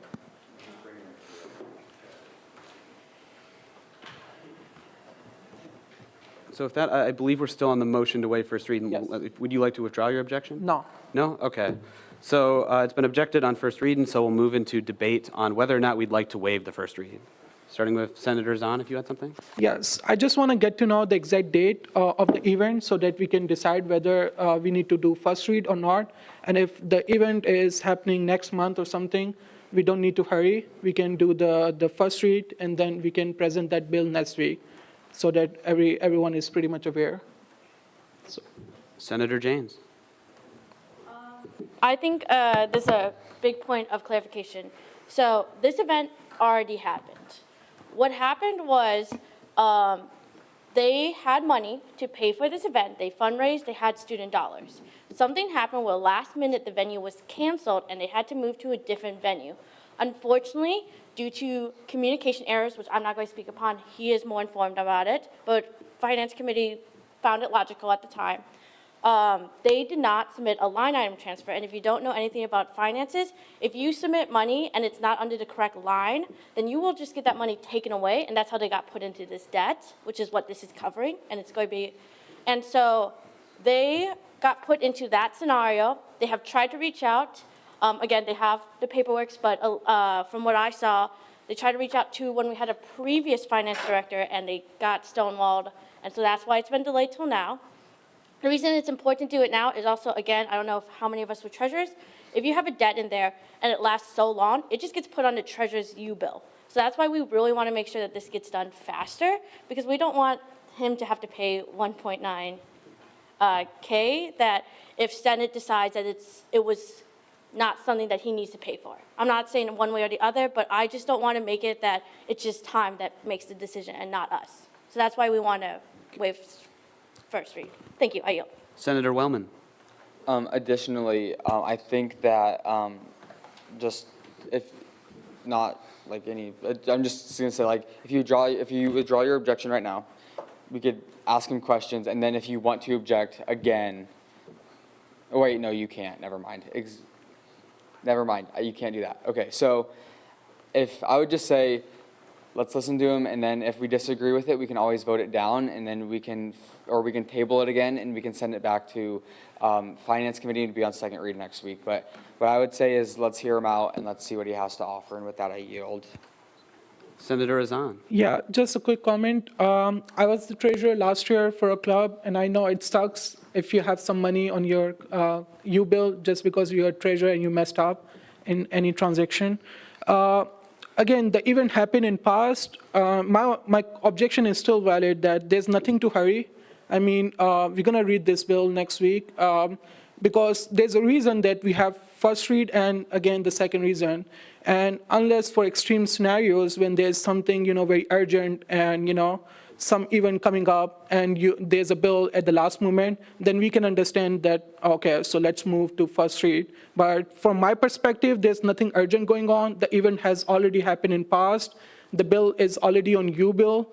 And I'm assuming that we can still read this and debate on the next week, just to make sure we are following the procedure properly and not just giving benefit of doubt too much for any bills.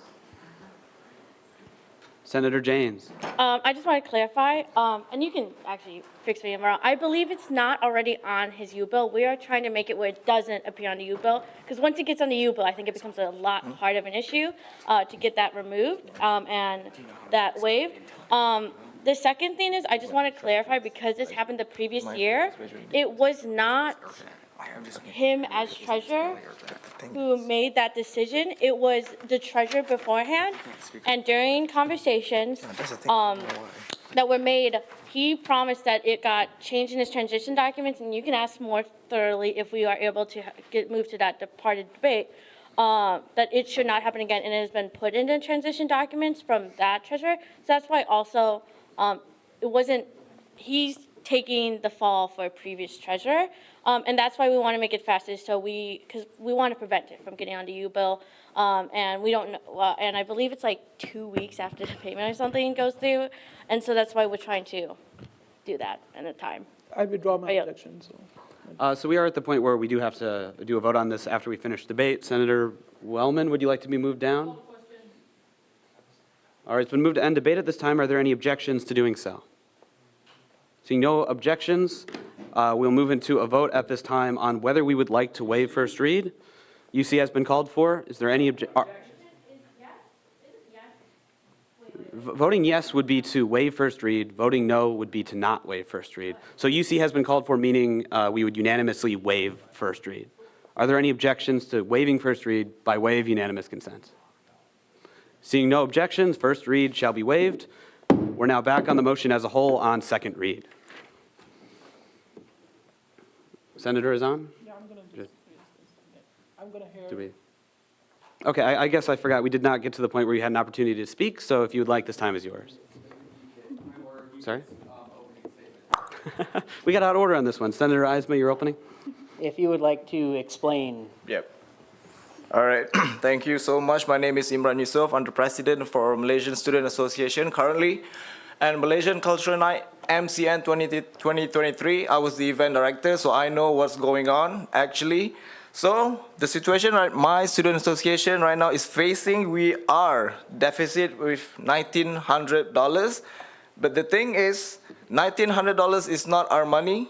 Within the student association, they have a lion dance. It's called ISU Guangha Lion Dance Club, where they perform everywhere on campus, and also sometimes they perform at other schools like Michigan, Iowa, all around like Des Moines sometimes. But the thing is, lion dance is not registered with campus, so the money goes through us to the account. So the deficit $1,900 consists of their money as well, which they have performed 2 shows where we, Student Association, Malaysian Student Association, we owe them around $1,050. So the root cause of all of this deficit is all because of the pullback of $3,300, which was supposed to be used to fund Malaysian Cultural Night 2023, which I did. I did the event, I have all the proof. Okay, so let's put this into numbers. The budget allocated to us is $3,300, so 1,000, which is 3,300, so 1,800 on food event, and the other 1,500 on the venue. Okay, so I actually used everything. I spent everything to Shimon, and I have all the proof here, and we spent more than that. Okay, so we actually spend more than that, in which result there's none in the balance that student government money unspent. So because of that, I don't know why, because all the line item transfers something, but the thing is, we spend in the same category. We spend for Malaysian Cultural Night event, and we spend on Malaysian Cultural Night food. And I have the proof here. The only difference is just the description, but the main category was still in the same category. So because of that pullback amount, $3,030, we are deficit $1,900, which is not our money. That's for Lion Dance money. So that is the thing. I don't want to talk about U-Bill, because this is not our money. This is not our student organization money. Because Lion Dance need that money to actually make another performance. So they need to buy new stuff, like all the musical instrument. So I hope this clarifies things up. So with that, the floor is open on the motion as a whole, starting with Senator Azan. So my first question will be in terms of, as per the bill, it says space rental, $1,900. Can you break down the cost, how the $1,900 comes in? All right. Because from my point of view, $1,900 just for rental, it's too much. Is it there any other? So we already gave them the money. This is like, we've already given, they just failed to do a line item transfer. So we're just making sure that the money does not go on the U-bill. Like, this is student government money, and there was a mess up with the accounts and with everything else. We're just trying to make sure that that student government dollars do not go on his U-bill, like that he does not have to pay for it, because we already gave him this money. It's just a mess up with the accounts. That's all it is. We're not giving him any more money. That's just what I'm trying to say, because when that's why. You're saying we are not giving $1,900 to them? It's different because it's going in from different accounts, But still, it's going from a student government account. but that we already gave them. Then why do they need money again? If we already Because we have to authorize this. I would yield to FD Hirsch. And here, just to explain a little bit of finances. So let's say there's a misallocation of money when COA is auditing club accounts. And so we're very specific that you have to spend money within the categories and line items. And so failing to commit a line item transfer means that we pause your entire account until we're able to resolve it. So even if their balance is positive, we hold the account, we bring the money back to make sure that that money, or student government's money, is allocated to them. And it's also a way for them to get next year's allocated budget. Does that make sense? Yeah, so my question And that's for you. that's a COA policy as well, not a government one. Yeah, I know. So my question for you, are they a sponsor organization or not? They're funding eligible. Okay, then the line item description needs to be correct, because as per the PNC, only the sponsor organization can actually apply for rentals and performances and all these things. The other regular student organization are not eligible to apply for student government funding for officers or rentals and all these things. So I just moved to correct this line item description to whatever finance committee sees reasonable. Microphone's not working. I think, is the microphone working? Okay, all right, there we go, sorry. No, so just to correct, we will fund, okay, for an example, like ice rink. We'll fund ice rink time unless there's free, adequate services on campus. So obviously there was not free, adequate services on campus because they were not able to book in the Memorial Union Great Hall, which forced them to go to, was it Lehman or? Sheeman Building. Sheeman Building. So we'll fund that, and that's in there, and we consider it if they're unable to actually get an adequate rental on campus. So as far as I correct, you were talking about food and other stuff. So $1,900 is totally rental. The question is for you. Okay. Or it includes the food and other items. Okay. Because food, decorations, and all this, like, items we don't fund for the regular organization. It's only dedicated for sponsor organization. If I'm not wrong, Martin can correct me on this. Okay, so let's recap on last year's budget allocation for us. $3,300 student government allocate to us to do the Malaysian Cultural Night MCN 2023. But the whole cost for the MCN 2023, rental event space, and also for food is $10,400, which we fundraised $7,000. So that's the cost.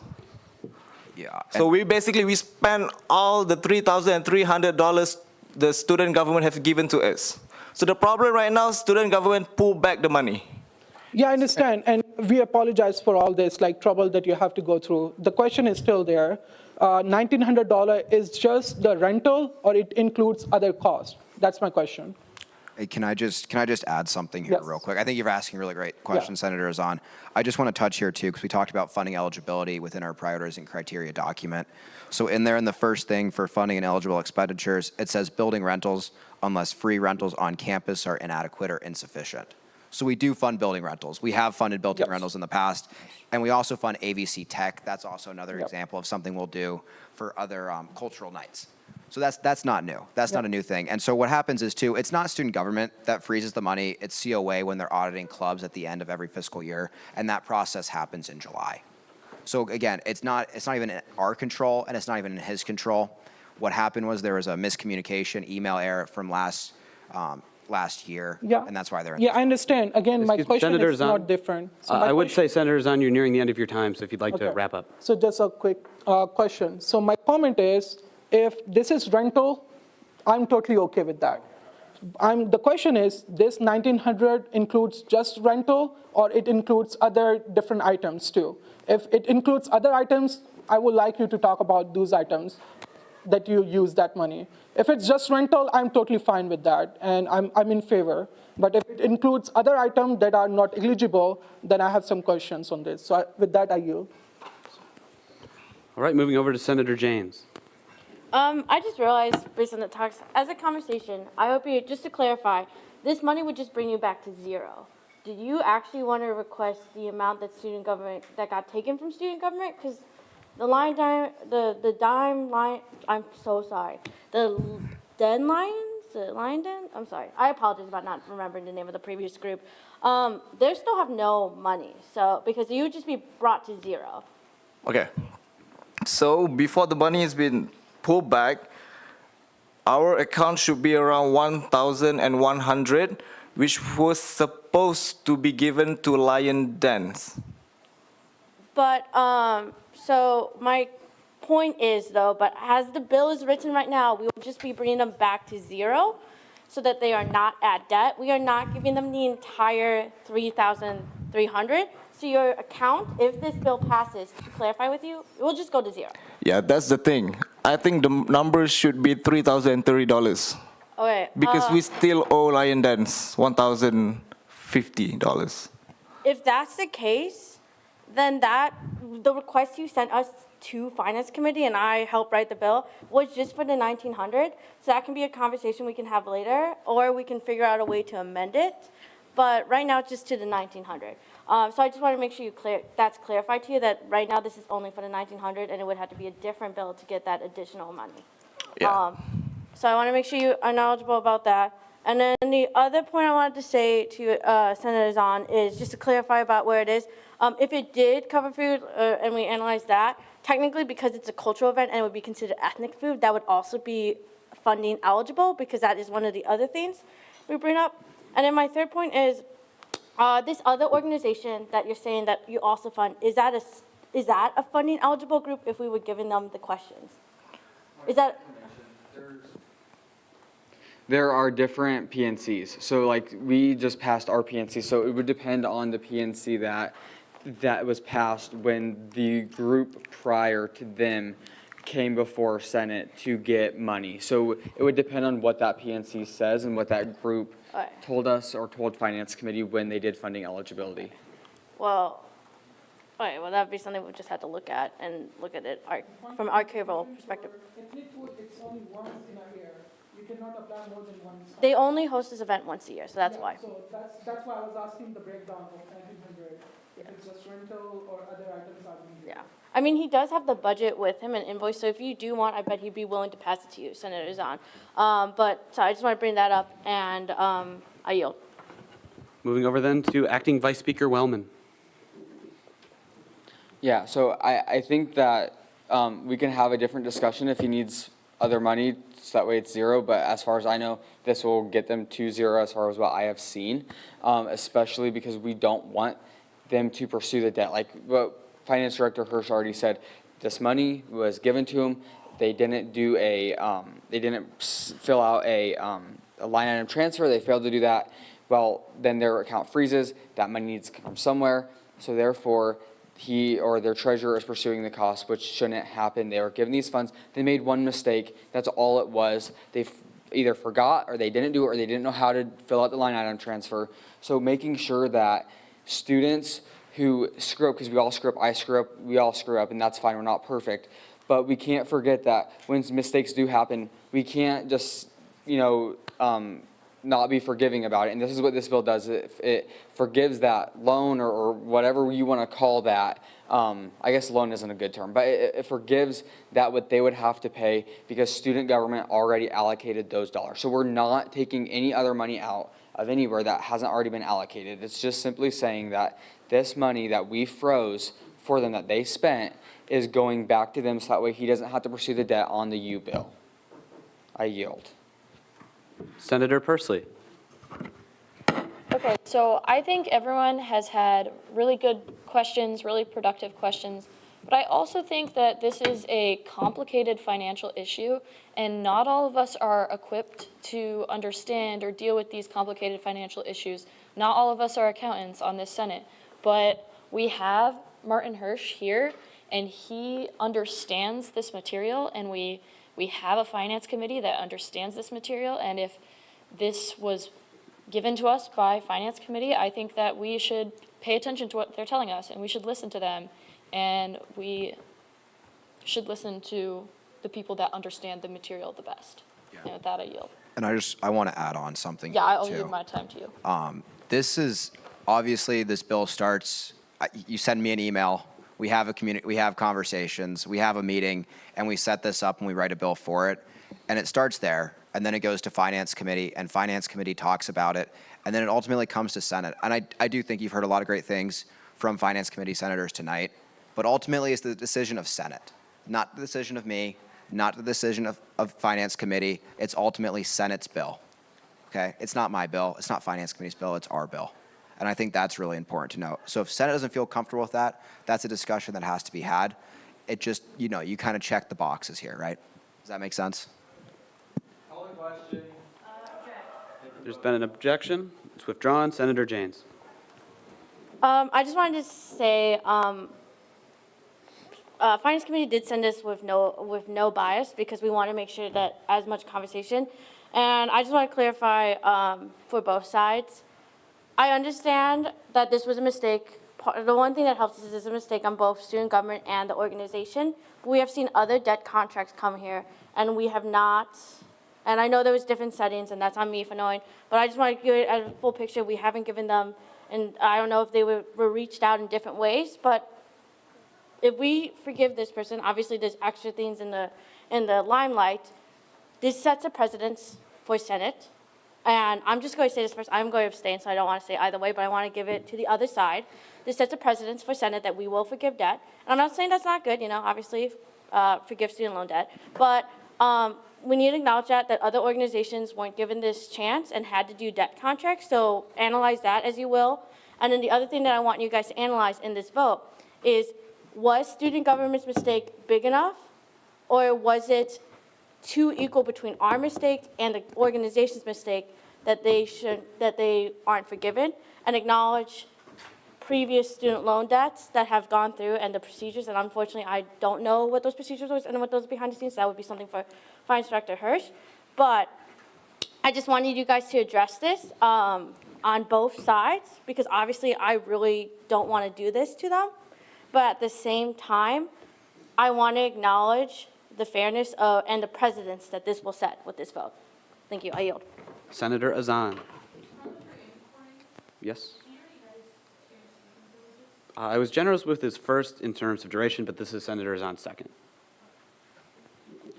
Again, just to clarify, Finance Committee do pass the bill favorably, whatever, you know, with the bias. Again, it's a call of the Senate, and that's the whole reason of presenting in the Senate, so that we can have discussion instead of just blindly accepting whatever Finance or Rule Committee decide to proceed. We are a bigger group. We have so many great ideas, different personalities, different people, and there's a reason to actually present in Senate to get approval from all the senators. In terms of my question, I'm still looking for the question, and the simple question is, can you do the breakdown of $1,900 so that we can make an informed decision? That's the only question that I have. And I'm still looking for the answer, and I think it's the best way to get to know the breakdown, because $1,900 is a big amount, and the rental should not cost $1,900. So there might be some other stuff going on at the backside if you want to talk about that. Right. Hey, just letting you guys know, Malaysian Cultural Night is an open event. It's not just for ISU student or faculty. So because of that, even MU, if we do it at MU, if the event is open for public, we need to pay a lot. And because of that, MU is fully booked. We moved to Shiman. We ran Benton Auditorium and few other spaces. So the breakdown just for the rental is $3,285. Okay, because they have like no connection with student organization, so they didn't give a student discount. Just for rental. For food, because we make a special request to make a cultural ethnic food, traditional food, we custom all the orders. Just the food, it costs $5,400. And this event, just letting you guys know, has been attended almost 400 people. Not just ISU, not just from ISU, but also from the public. And we also like sell tickets. And by answering that question, where is the $1,900 comes from? $1,900 is the deficit after the pullback of $3,030, where initially what I mean by mine is like the organization account is around 1,100. And because of the pullback, it leads to $1,900. And initially the 1,100 I was supposed to give to Lion Dance because they charge other schools who asked them to perform the Lion Dance. So I was supposed to give them the money, but then the money gets pulled back. I hope that answered it. Because it's a student money and we don't support any officer or any performance fees for the eligible societies. So if you are saying that you have to pay X amount to that club that actually did performance, and that count as an instructor or performance, and we don't support that performance instructor charges or anything along the line, as per PNC. The 1,900 is going to be just to cover the venue, which we've already established is amount that we can do through PNC. It would be that other 1,500, sorry, I don't remember the exact number. That would be the conversation that you can bring up with the, going to the organization. I just want to clarify those amounts. Thank you. Senator Larson. I have a question on, so I know this is getting them back to zero, so is there going to be like another bill later? Like, do we still owe them more money than this? I honestly think we should probably table this bill and we'll revisit it back in Finance Committee. I think there's obviously some confusion. Senator Zahn raises a great point. You raise a great point. And so this isn't the only option. This is kind of student government, not admitting fault, but saying there are some miscommunication errors. We're going to, not have and enter a debt contract. So this is the first option. The second option would be entering a debt contract, which basically means we give them that upfront payment of $1,900, and then they have to work towards repaying it. So a debt contract doesn't accrue any interest over time. It would just be broken down over the course of maybe, let's say, like 4 or 5 semesters. Does that make sense? So those are a couple of options. And then the third one is always, if none of those work, then that money has to get student government gets its money back. That's the point. Right? It's student dollars. We make sure we get student dollars back no matter what. And so if those two options fail, then it gets put on the treasurer's U-bill, and if they want to graduate or get any credit from Iowa State, they have to pay it. Does that make sense? Yeah. I moved it, table the bill for a week and send it back to Finance Committee for further review. Moved and seconded, but there was an objection. State the nature of your objection. I had a comment on the bill, which I would direct to FD Hirsch for clarification. Could we pass this bill today to ensure that it doesn't go to his U-bill and then see another bill if more money needs to be put through? If we table this, it does not go directly to his U-bill. And also, if we want to do additional funding bills, there's a 2-week timeline on that. And then it would just be the $3,000 or whatever they want to request from student government, and that would come back through, obviously, Finance Committee. Well, it start at Senate for first read, then Finance, then Senate once again for final voting. So even if we table this bill today, this won't be added to his U-bill? No, Okay. not at all. And so if that, do you wish to withdraw your objection? Okay. So if that, it's been moved and seconded to table this bill until next week. Are there any objections to doing so? Seeing none, it shall be tabled.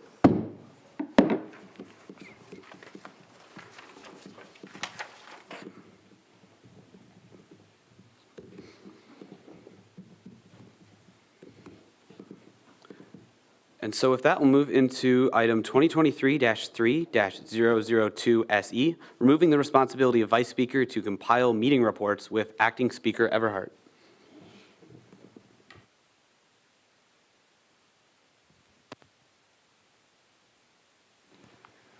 All right, so the nature of this bill, I was looking over the legislative standing rules, and this just removes the line 2.4.2.g to author a weekly report of Senate meetings to be shared with student government as a whole. Essentially, the whole point behind this bill is we now have an employee, a clerk, that takes these meeting minutes for Senate, and we are, paying her to be here. So, yeah, I'll take questions. So with that, the floor is open for questions of intent, starting with Senator Azan. Just a reminder, these are yes and no questions. Did you talk to clerk about this bill? No. Senator James. Is there a fail-safe for if the clerk is unavailable for the week or we don't have a clerk at the time? Yes. I can't ask anymore. With that, Thank are you. there any further questions of intent? Seeing no further questions of intent, we'll see this bill again next week. We'll now look at item 2024-3-004Y, reintroducing the rules of the legislative branch into the bylaws with Acting Speaker Everhart. I am going to yield my time to Acting Vice Speaker Wellman. Okay, so this bill, we've been talking a lot about when we were doing bylaw rewrites for the first portion of it that we did over semester. We were really having discussions about whether or not we wanted to merge both the governing documents that we have. And so this would do that. It would merge the documents. They're still reserved, so it'd still go right on into the chapters that we're going to merge these ones into in the Constitution are still reserved for in the Constitution for these chapters. So we're just going to push them right in. To those, put them back in, because what we found is it has been very difficult for members of student government to find all of the governing documents, and so this will just simplify it.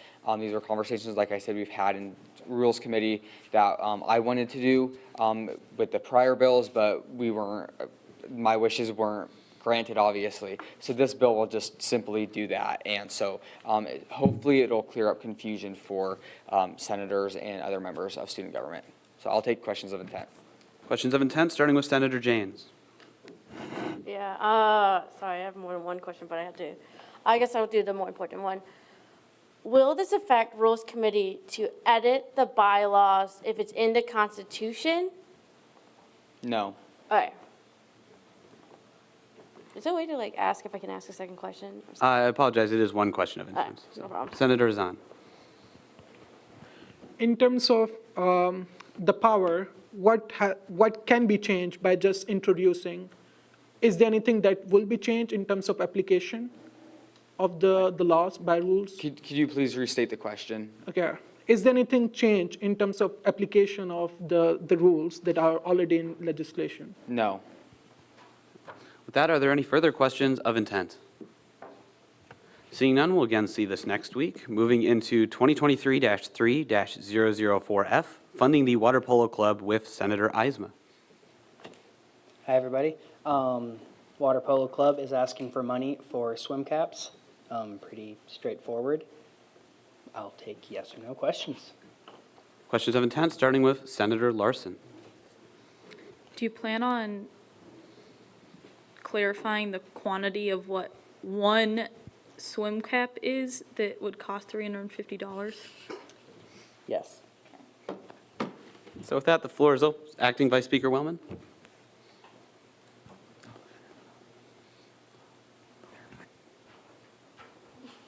All right, are there any further questions of intent? Seeing none, we'll move into 2023-3-006F, funding Bloomberg LP with Senator Martinez. Yep, so I've been working on this one for a little bit. Took me a while to get it to the floor, but it's finally here. So what this would be allowing, as students, we get access to the Wall Street Journal and the New York Times free of cost.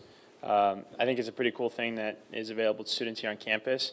What this bill would do would be add another media outlet, one of the likes that's up there with those two, pretty credible source. It would be allowing students to access Bloomberg and all of the media they offer. As you can see on the bill, it is going to be a 2-year contract. The contract is hyperlinked on the bill, so please feel free to check that out if you have not already. And it's a tiered contract, so the number we pay, it depends on the amount of students that subscribe to to Bloomberg, and it starts at 0 to 5,000 students. And the first year, no matter how many students subscribe, we will only be paying $6,250. And I do want to let you guys know that the Bloomberg team had let me know that the relationships they already have with universities, they see somewhere between 10 to 15% of the student body subscribes. So if that turns out to be true, we should really never pass the first tier. So something to consider, and I'll take your questions. Starting with Acting Vice Speaker Wellman. Did you negotiate this down from the original price values, and is it different? Never mind. I will ask my one question. Yes, I did. Point of information, is anybody else's graph for this bill messed up? Because mine is half off. Are you referring to the funding table? Yeah, mine's like, I don't think it's like that. All right, so we'll fix that. Seeing as this is first read, I would encourage you to look at the screen. We can use that for now. Senator Momini.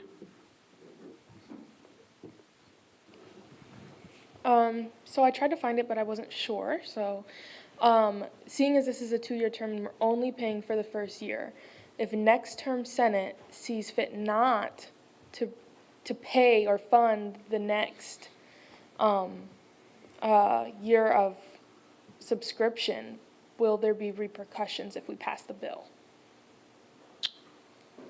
I want to yield my time. Well, it's a yes or no, but It is, yes. FD Hirsch has more info on that, but Point of information, you can't answer, I don't know. that's great. So I was thinking about what I'm going to say, but thank you. Can you repeat your question one last time? So it's a 2-year term. We're only paying for the first year right now. If Senate next year decides not to pay for our second year of the subscription, will there be repercussions for us? Yes. Okay, thank you. Senator Zahn. So my question will be, why do we need this in the first place? Did you have the numbers of students who are interested to get this subscription in the first place? Yes, did you have the numbers? How many students are interested? No. So with that, are there any further questions of intent? Seeing none, this bill will return next week. And so with that, we have completed our new business. I know Senate had opted to table 001Y regarding Cabinet and Chief of Staff responsibilities. I have been informed that the President will not be here tonight, and so unless someone is making a motion to readopt this meeting, it will be considered next meeting. Motion to read that bill in this meeting. Okay, so it's been motioned to once again take up 001Y. Is there a second on that? Second. Moved and seconded. Are there any objections to considering this bill now? Seeing none. Oh, yes? On what grounds? We thought it was worth postponing to have the President read it, but the President is still here. So are we more confident that we can actually get it somewhere this time? The President has still not appeared. Okay, and so it's been objected to. We'll now move into discussion on the motion to readopt, starting with Acting Speaker Everhart. Yeah, so the reason I seconded to continue speaking about this motion and to just go through with the bill tonight is because we've already put it off 1 week when the Chief of Staff and the President were also not here. So I'm going to be honest, it seems a little redundant to just keep pushing this same bill back, waiting on people to get here. So I would entertain that, we pass this through tonight and we get it done and over with. Yeah, that is all I have to say. I yield. Acting Vice Speaker Wellman. I think I would just add, with all due with respect to Acting Speaker Everhart, my apologies. I guess I would say is we do have questions for the President. We do have questions for people in those positions, and we tabled a bill today, or a different bill already, because we didn't have enough clarification. So I guess I would argue that if we're going to stick with precedent, then we should table this one until we can get full clarification from the President and from whoever else has input on this in Cabinet in order to make the best decisions, because we are voting on this. So I would argue that we table it for another week until the president can show up to tell us if she's actually going to or if she's actually going to enforce the bill. If the chief of staff right now does not comply for some reason, I believe that she will, but just out of curiosity, because it does seem we do have questions, so I yield. Senator Momini. So I think that it would be worthwhile to vote on this, as Acting Speaker Everhart said. We have already tabled this once. I don't think that it's where some senators are thinking that it is, that like we couldn't enforce it and that it would only be enforceable by the executive branch. While it would mostly be enforced by the executive branch because it's a bylaw, ourselves, senators, could still act on it. So all we're saying is that we would appreciate more communication and more attendance in our meetings from cabinet. That's all that we're wanting to see. I don't think that it would be crazy of us to ask for that or for us to vote on it without the president saying that she herself would codify this, because we as Senate have the jurisdiction of the bylaws and being able to enforce them and saying what we would want to happen and how we would like to improve our communications. So I would be against tabling this for another week, and I yield. Senator James. I would agree with Acting Vice Speaker Wellman. I think, at least from my perspective, and I apologize, I wasn't here last week, so I don't have the same idea that I've heard this a second time, but like, I think that we did have questions for the president, and I know Wellman and I had that moment where we had comments and both of us brought up the idea of the president. I think it's just unfair for us to speak upon her, speak what she would say and hypothesize about what she would say, because I don't see this bill as also time sensitive in the nicest way possible, because like, it's not like this week or next week would change anything. And as far as we know as a Senate, last week, she was in DC, so she had to excuse this week. I don't know what is, but as long as we can get a confirmation that next week she will be there, or at least, or possibly the chief of staff would be there, I think it's okay to wait a week. Is there any way, I guess question to Vice President Margaret, is there any way that you can confirm the attendance of the president and or the chief of staff for next meeting? At this time, I cannot. All right, thank you. I yield for that. Senator Azan. To be honest, I love this bill. We had a very good discussion about this bill when Senator Wellman actually objected the motion, and we had a good discussion, and I feel like all the senators agree with the open communication and agree with the bill. And Senator James actually bring up the motion to table it.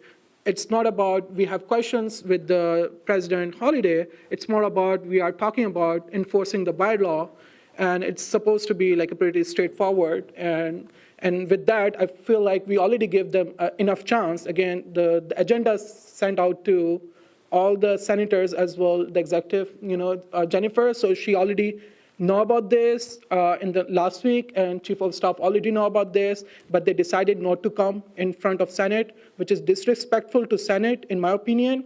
If you are giving, if we have a discussion last time, multiple times, and again, if you are not appearing in front of Senate to dodge the questions, that's a strong point of view. Again, I'm saying, but that's disrespectful to Senate. And again, we are enforcing the bylaws, and it's nothing crazy in terms of what's the expectations are being changed or whatever. It's more about we should have open communication so the senators have the chance to talk about different projects they have in their mind and get to know the projects that the cabinet is doing. So it's a straightforward bill, and I in favor of presenting this bill today.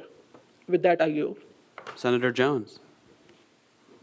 Yeah, so this bill has been on our agenda for 3 weeks now.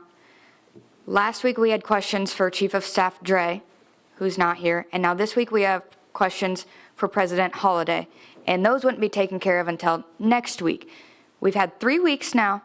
During those 3 weeks, you could have gotten in contact with Chief of Staff Dre or President Holiday during that time. I feel 3 weeks, 21 days, is plenty of time to get in contact with who you needed to get in contact with regarding questions on this bill. So I would urge that this go through today.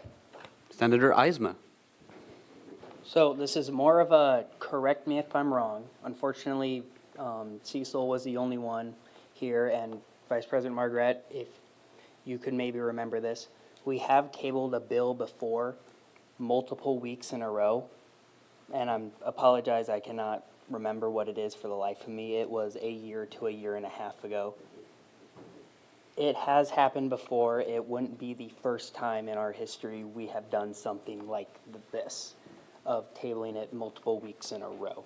Just throwing that out there for clarification in case it's crossed anybody's mind. Acting Vice Speaker Wellman. So I guess I would just say, number one, Chief of Staff Dre only has to come to one a month so far. She has two remaining meetings left to fulfill that requirement as the bylaws, or as it states right now, per her agreement with the president as well. Secondly, I'm sure that the president is away on business right now, and that's why she could not come. But what I will say is that, yes, we can reach out to them and whatnot, but you know, I think it's important to get everybody on record their opinion here and not go through email or go through any other way. And so that's why I think it's important to understand for all of us, so that way we're not reading emails from what we asked her or whatever else to all of Senate. That instead everybody's here to hear her answer, to hear the questions that we have for her, so that way we can have the best opportunity to vote on how we want to with this bill. It's just that simple. And, you know, listening to the president, her ideas of the bill, her thoughts of the bill, questioning her, giving her our concerns, is a great opportunity where we can increase communication, which this bill is supposed to do. So with that, I don't see any reason why we wouldn't want to table the bill for another week and make sure that we are all on the same page with the president here, who can answer all questions that we have, who can listen to all concerns that we have, whether we're for it or we're against it. I think that that's what this bill deserves. I think that that's what all parties deserve, cabinet included, chief officers, the president, the vice president, senators, Supreme Court, Election Commission, whoever is here. That's the duty. And so I think that I don't see an issue with tabling this for another week, getting everybody's ideas collectively, and going from there. And with that, I yield. Senator Janes.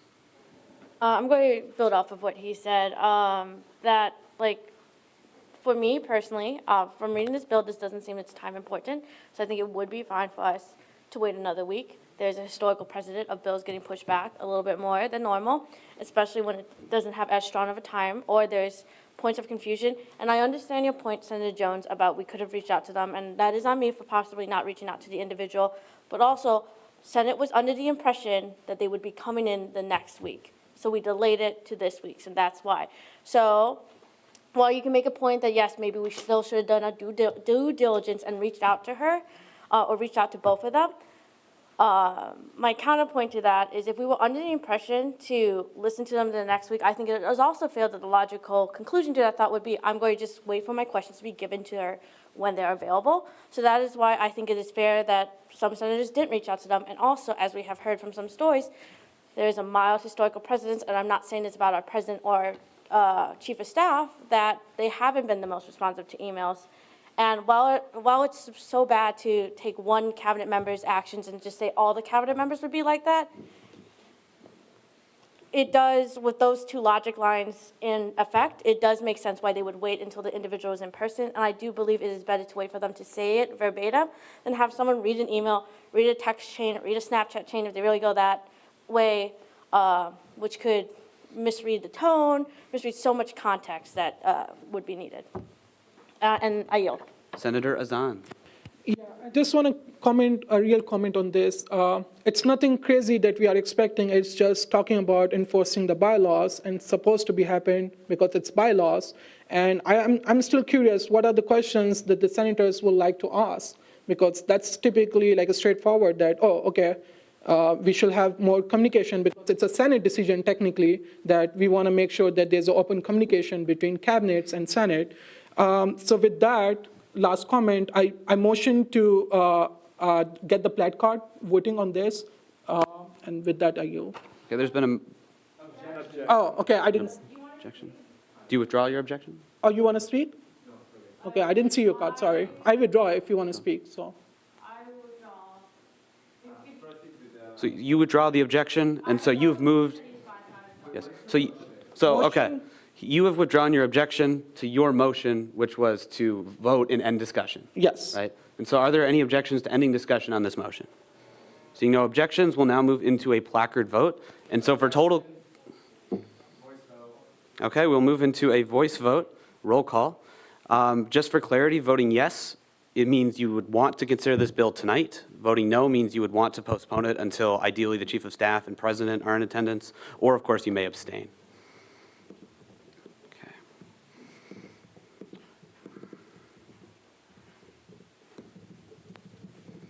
Starting with Martinez. No. Gopa. No. Azan. Point of information, we are voting for whether we consider this bill today. A yes is to consider the vote today. A no is to postpone until next week. Yes. Rolls. Chenoweth. Everhart.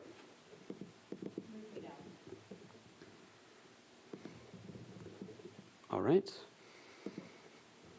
Atikos. Janes. Janes, yes. Schroeder. Moisango. I'm so sorry, can you remind me how to say your last name? Verriger. Abstain. Jones. Eisma. Amro. Wellman. No. Momini.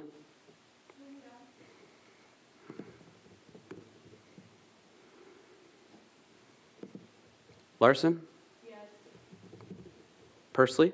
Yes. Halas? Yes.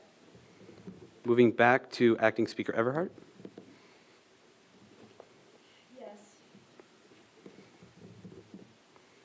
Senator Momini? Yes.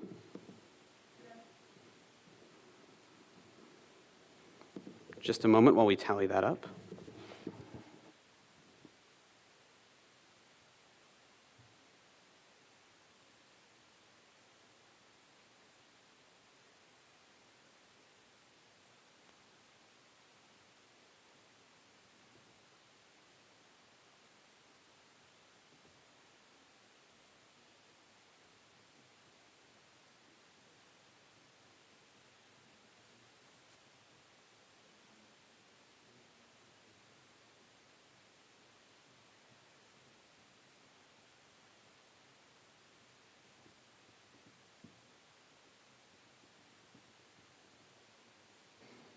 All right, and so with a vote of 10 to 6 to 3, the motion carries and we will consider this bill tonight. So we're now back on the motion as a whole and the floor is open.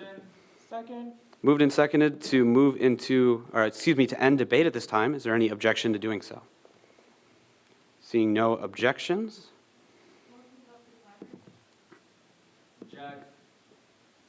All right, so that has been objected to and so we will do a roll call vote on that.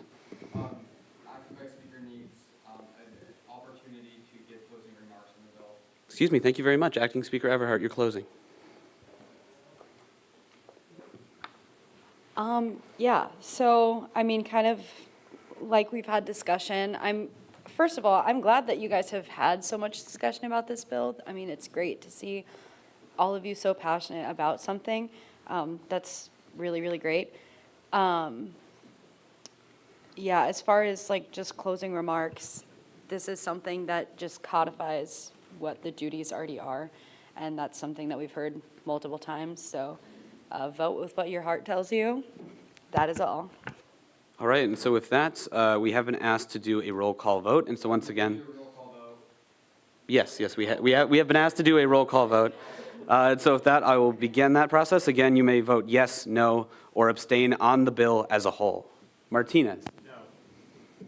Gopa? No. Azan? Yes. Rolls? Chenoweth? No. Atikos?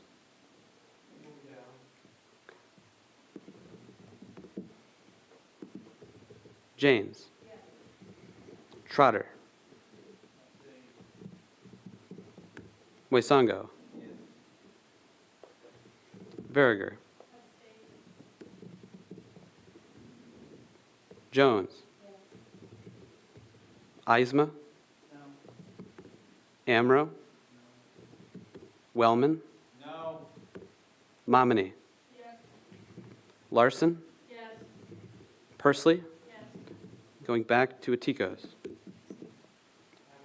Oh. Give me just a moment.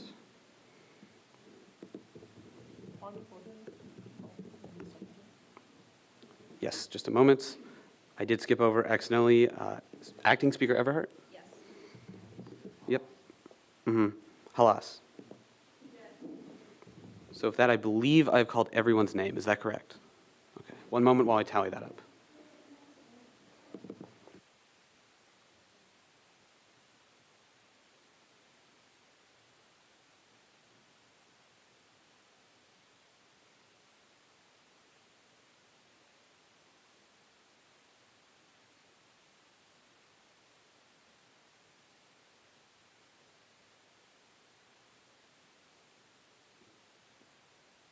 And so with a final vote of 10 to 6 to 3, the motion carries.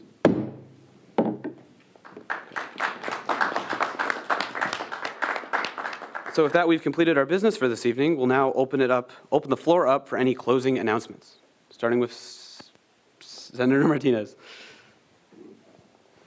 Awesome, yeah, I just wanted to address some things regarding the Bloomberg bill. Senator Azan had asked if I had asked any of the students on campus if, they were interested in this, and I answered no. And I wanted to address that because I think it's very essential. It talks to the core of what it is to, be a student at a university. And I think it's very important for students on campus. When you guys accepted me in the Senate, I stood up there and I told you I wanted to be a platform for advocacy and, help students be informed in current day events. That is exactly what something like this would do. Bloomberg is a wonderful news source that covers contemporary affairs and finances, and I think that's a really good thing for students to have. I've spoken with professors on campus, and they have said that they've already would plan to use this in class, and by this time next week, I'll have some letters of that they have written that they speak their support on this. I think this is something really important, and I urge you guys to consider. If you guys have any questions about it at all, please reach out to me and we can discuss. Senator Larson. So I wanted to recognize Senator Azan. He recently got a Teaching Excellent Award, so I wanted everybody to give him a round of applause. He got it as a grad student.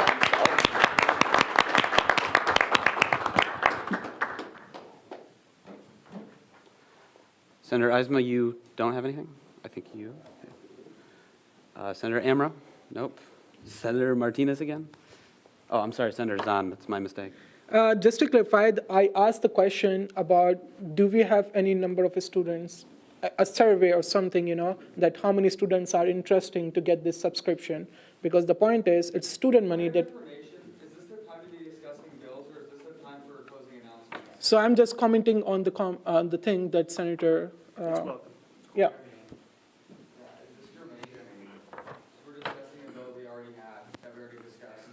I would say that bill was on first read, and so I would ask you to postpone that until next week when we have more of a full discussion. So why did we have the announcement discussion in the first place and not being called germane? Because nobody called germane.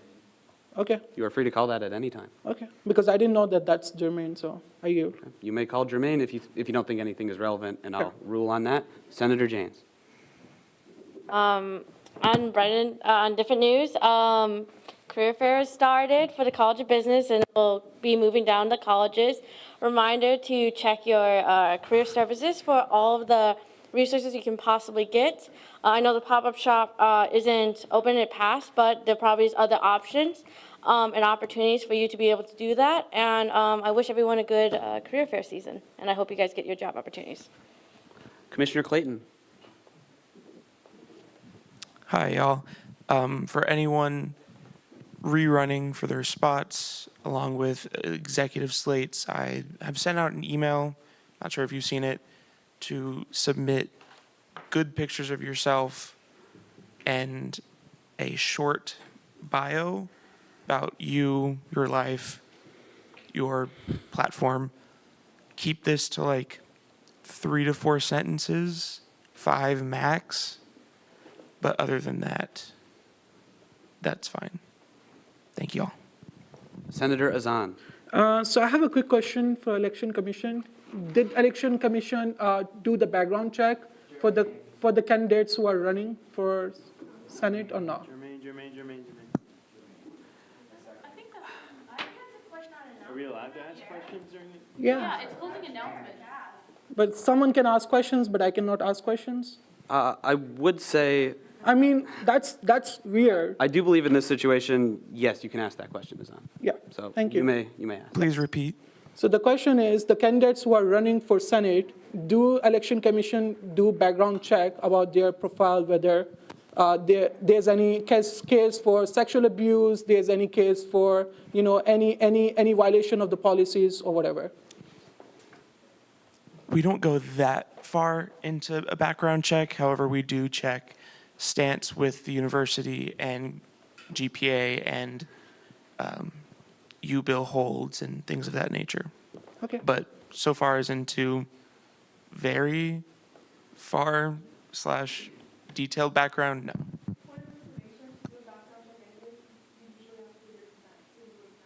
Oh, okay. Okay, I yield. It's just important that the candidate who is running is, on a good standing. Senator Chenoweth. Okay, yeah, I'm glad we had all the great discussion we did tonight, and, the objections is fine and everything. But I do believe we were walking on a fine line between actual constructive criticism and debate and, for lack of better words, bickering. You can disagree with me or agree with me however you want, but I do believe we should probably dial that back a little bit. And I know we're still on the live stream, and I'm glad they're hearing this because sitting through that would be just as painful as it was for me tonight. Senator James. Kind of building off of what that said, let's just internalize our opening conversations done by Speaker Cecil and keep that in mind. I don't want anyone to feel silenced, but I don't know, it's such an oxymoron to try to push people to speak more while also having the messaging of like, don't be, like the messaging of like, don't, like if you mess up, we're going, like, don't mess up. And I want to say to senators, like, I'm leaving after this semester because hopefully I graduate. But I just want to say to all the new senators or anyone on the live stream who's thinking about becoming a senator, don't be afraid to talk. And if you make a mistake, we all make mistakes. I've made plenty of mistakes as a senator. And I think it's to not get those two messages conflated. Obviously, we want to make sure this is structured debate and structured conversations and no one's feelings get hurt. But it's okay to make mistakes. I don't want to say this isn't important because obviously I want to take the importance of the students that I'm representing, and I understand we are talking about important topics. But at the end of the day, majority of us are in our 20s, 18-year-olds, we are young adults, and we are here to learn. So I think that's fair. And to come in it with just come into Senate with a moment of grace. And I think that's the best thing we can say, because have grace when you mess up, have grace when someone messes up, and just have grace in conversation. Thank you. I yield. So with that, are there any further general closing announcements? Seeing none, my general closing announcement. I was going to talk a bit about our student government delegation to Washington, D.C. I think that can be more comprehensively covered in our next executive update at the next Senate, and so I'm going to yield over to Acting Vice Speaker Wellman. Acting Speaker Everhart. So first and foremost, I want to apologize for being late today. I was at my constituency council meeting, and I actually got to sit through the entire meeting, which was nice. But I do have a couple of exec announcements that Jen had sent me to read at the beginning, but as I stated, I was at my constituency council meeting, and she just wanted to apologize for not being here this week. She was at a board meeting for the daily, and then she had a personal matter to attend to. And then, as Vice President Margaret said, the Big 12 on the Hill Conference will be covered next week, just when the entire executive team that went will be here. Also, this past week was the Health and Wellness Symposium that Director Spahn helped organize, and it went amazing. Jen had the opportunity to attend a student leader luncheon with the guest speaker, Dr. Elbert, to discuss mental well-being for all students now and in the future. Additionally, she had some other miscellaneous meetings that she attended to the past couple of days, including the first official meeting of the Special Student Fee Committee, the Student Advisory Committee for the Memorial Union, where they discussed interior design for areas of the Memorial Union that are getting renovated, and the Facilities Committee for the Memorial Union, where they discussed timelines for current renovations and potential opportunities for future renovations in the Memorial Union. Today, Jennifer also met with Jeff Johnson, the president of the Alumni Association, to discuss a potential future opportunity for memorial partnership between student government and the Alumni Association. When she has more details that she is allowed to share, she will do so. And then for now, that's all Jen had to share with me. She wanted to wrap up by telling everybody best of luck in their campaigns throughout the season, and to remember to continue with everything you are dedicated to at the moment in your current positions. And with that, motion to adjourn. Go Cyclones. We are adjourned. Have a great night.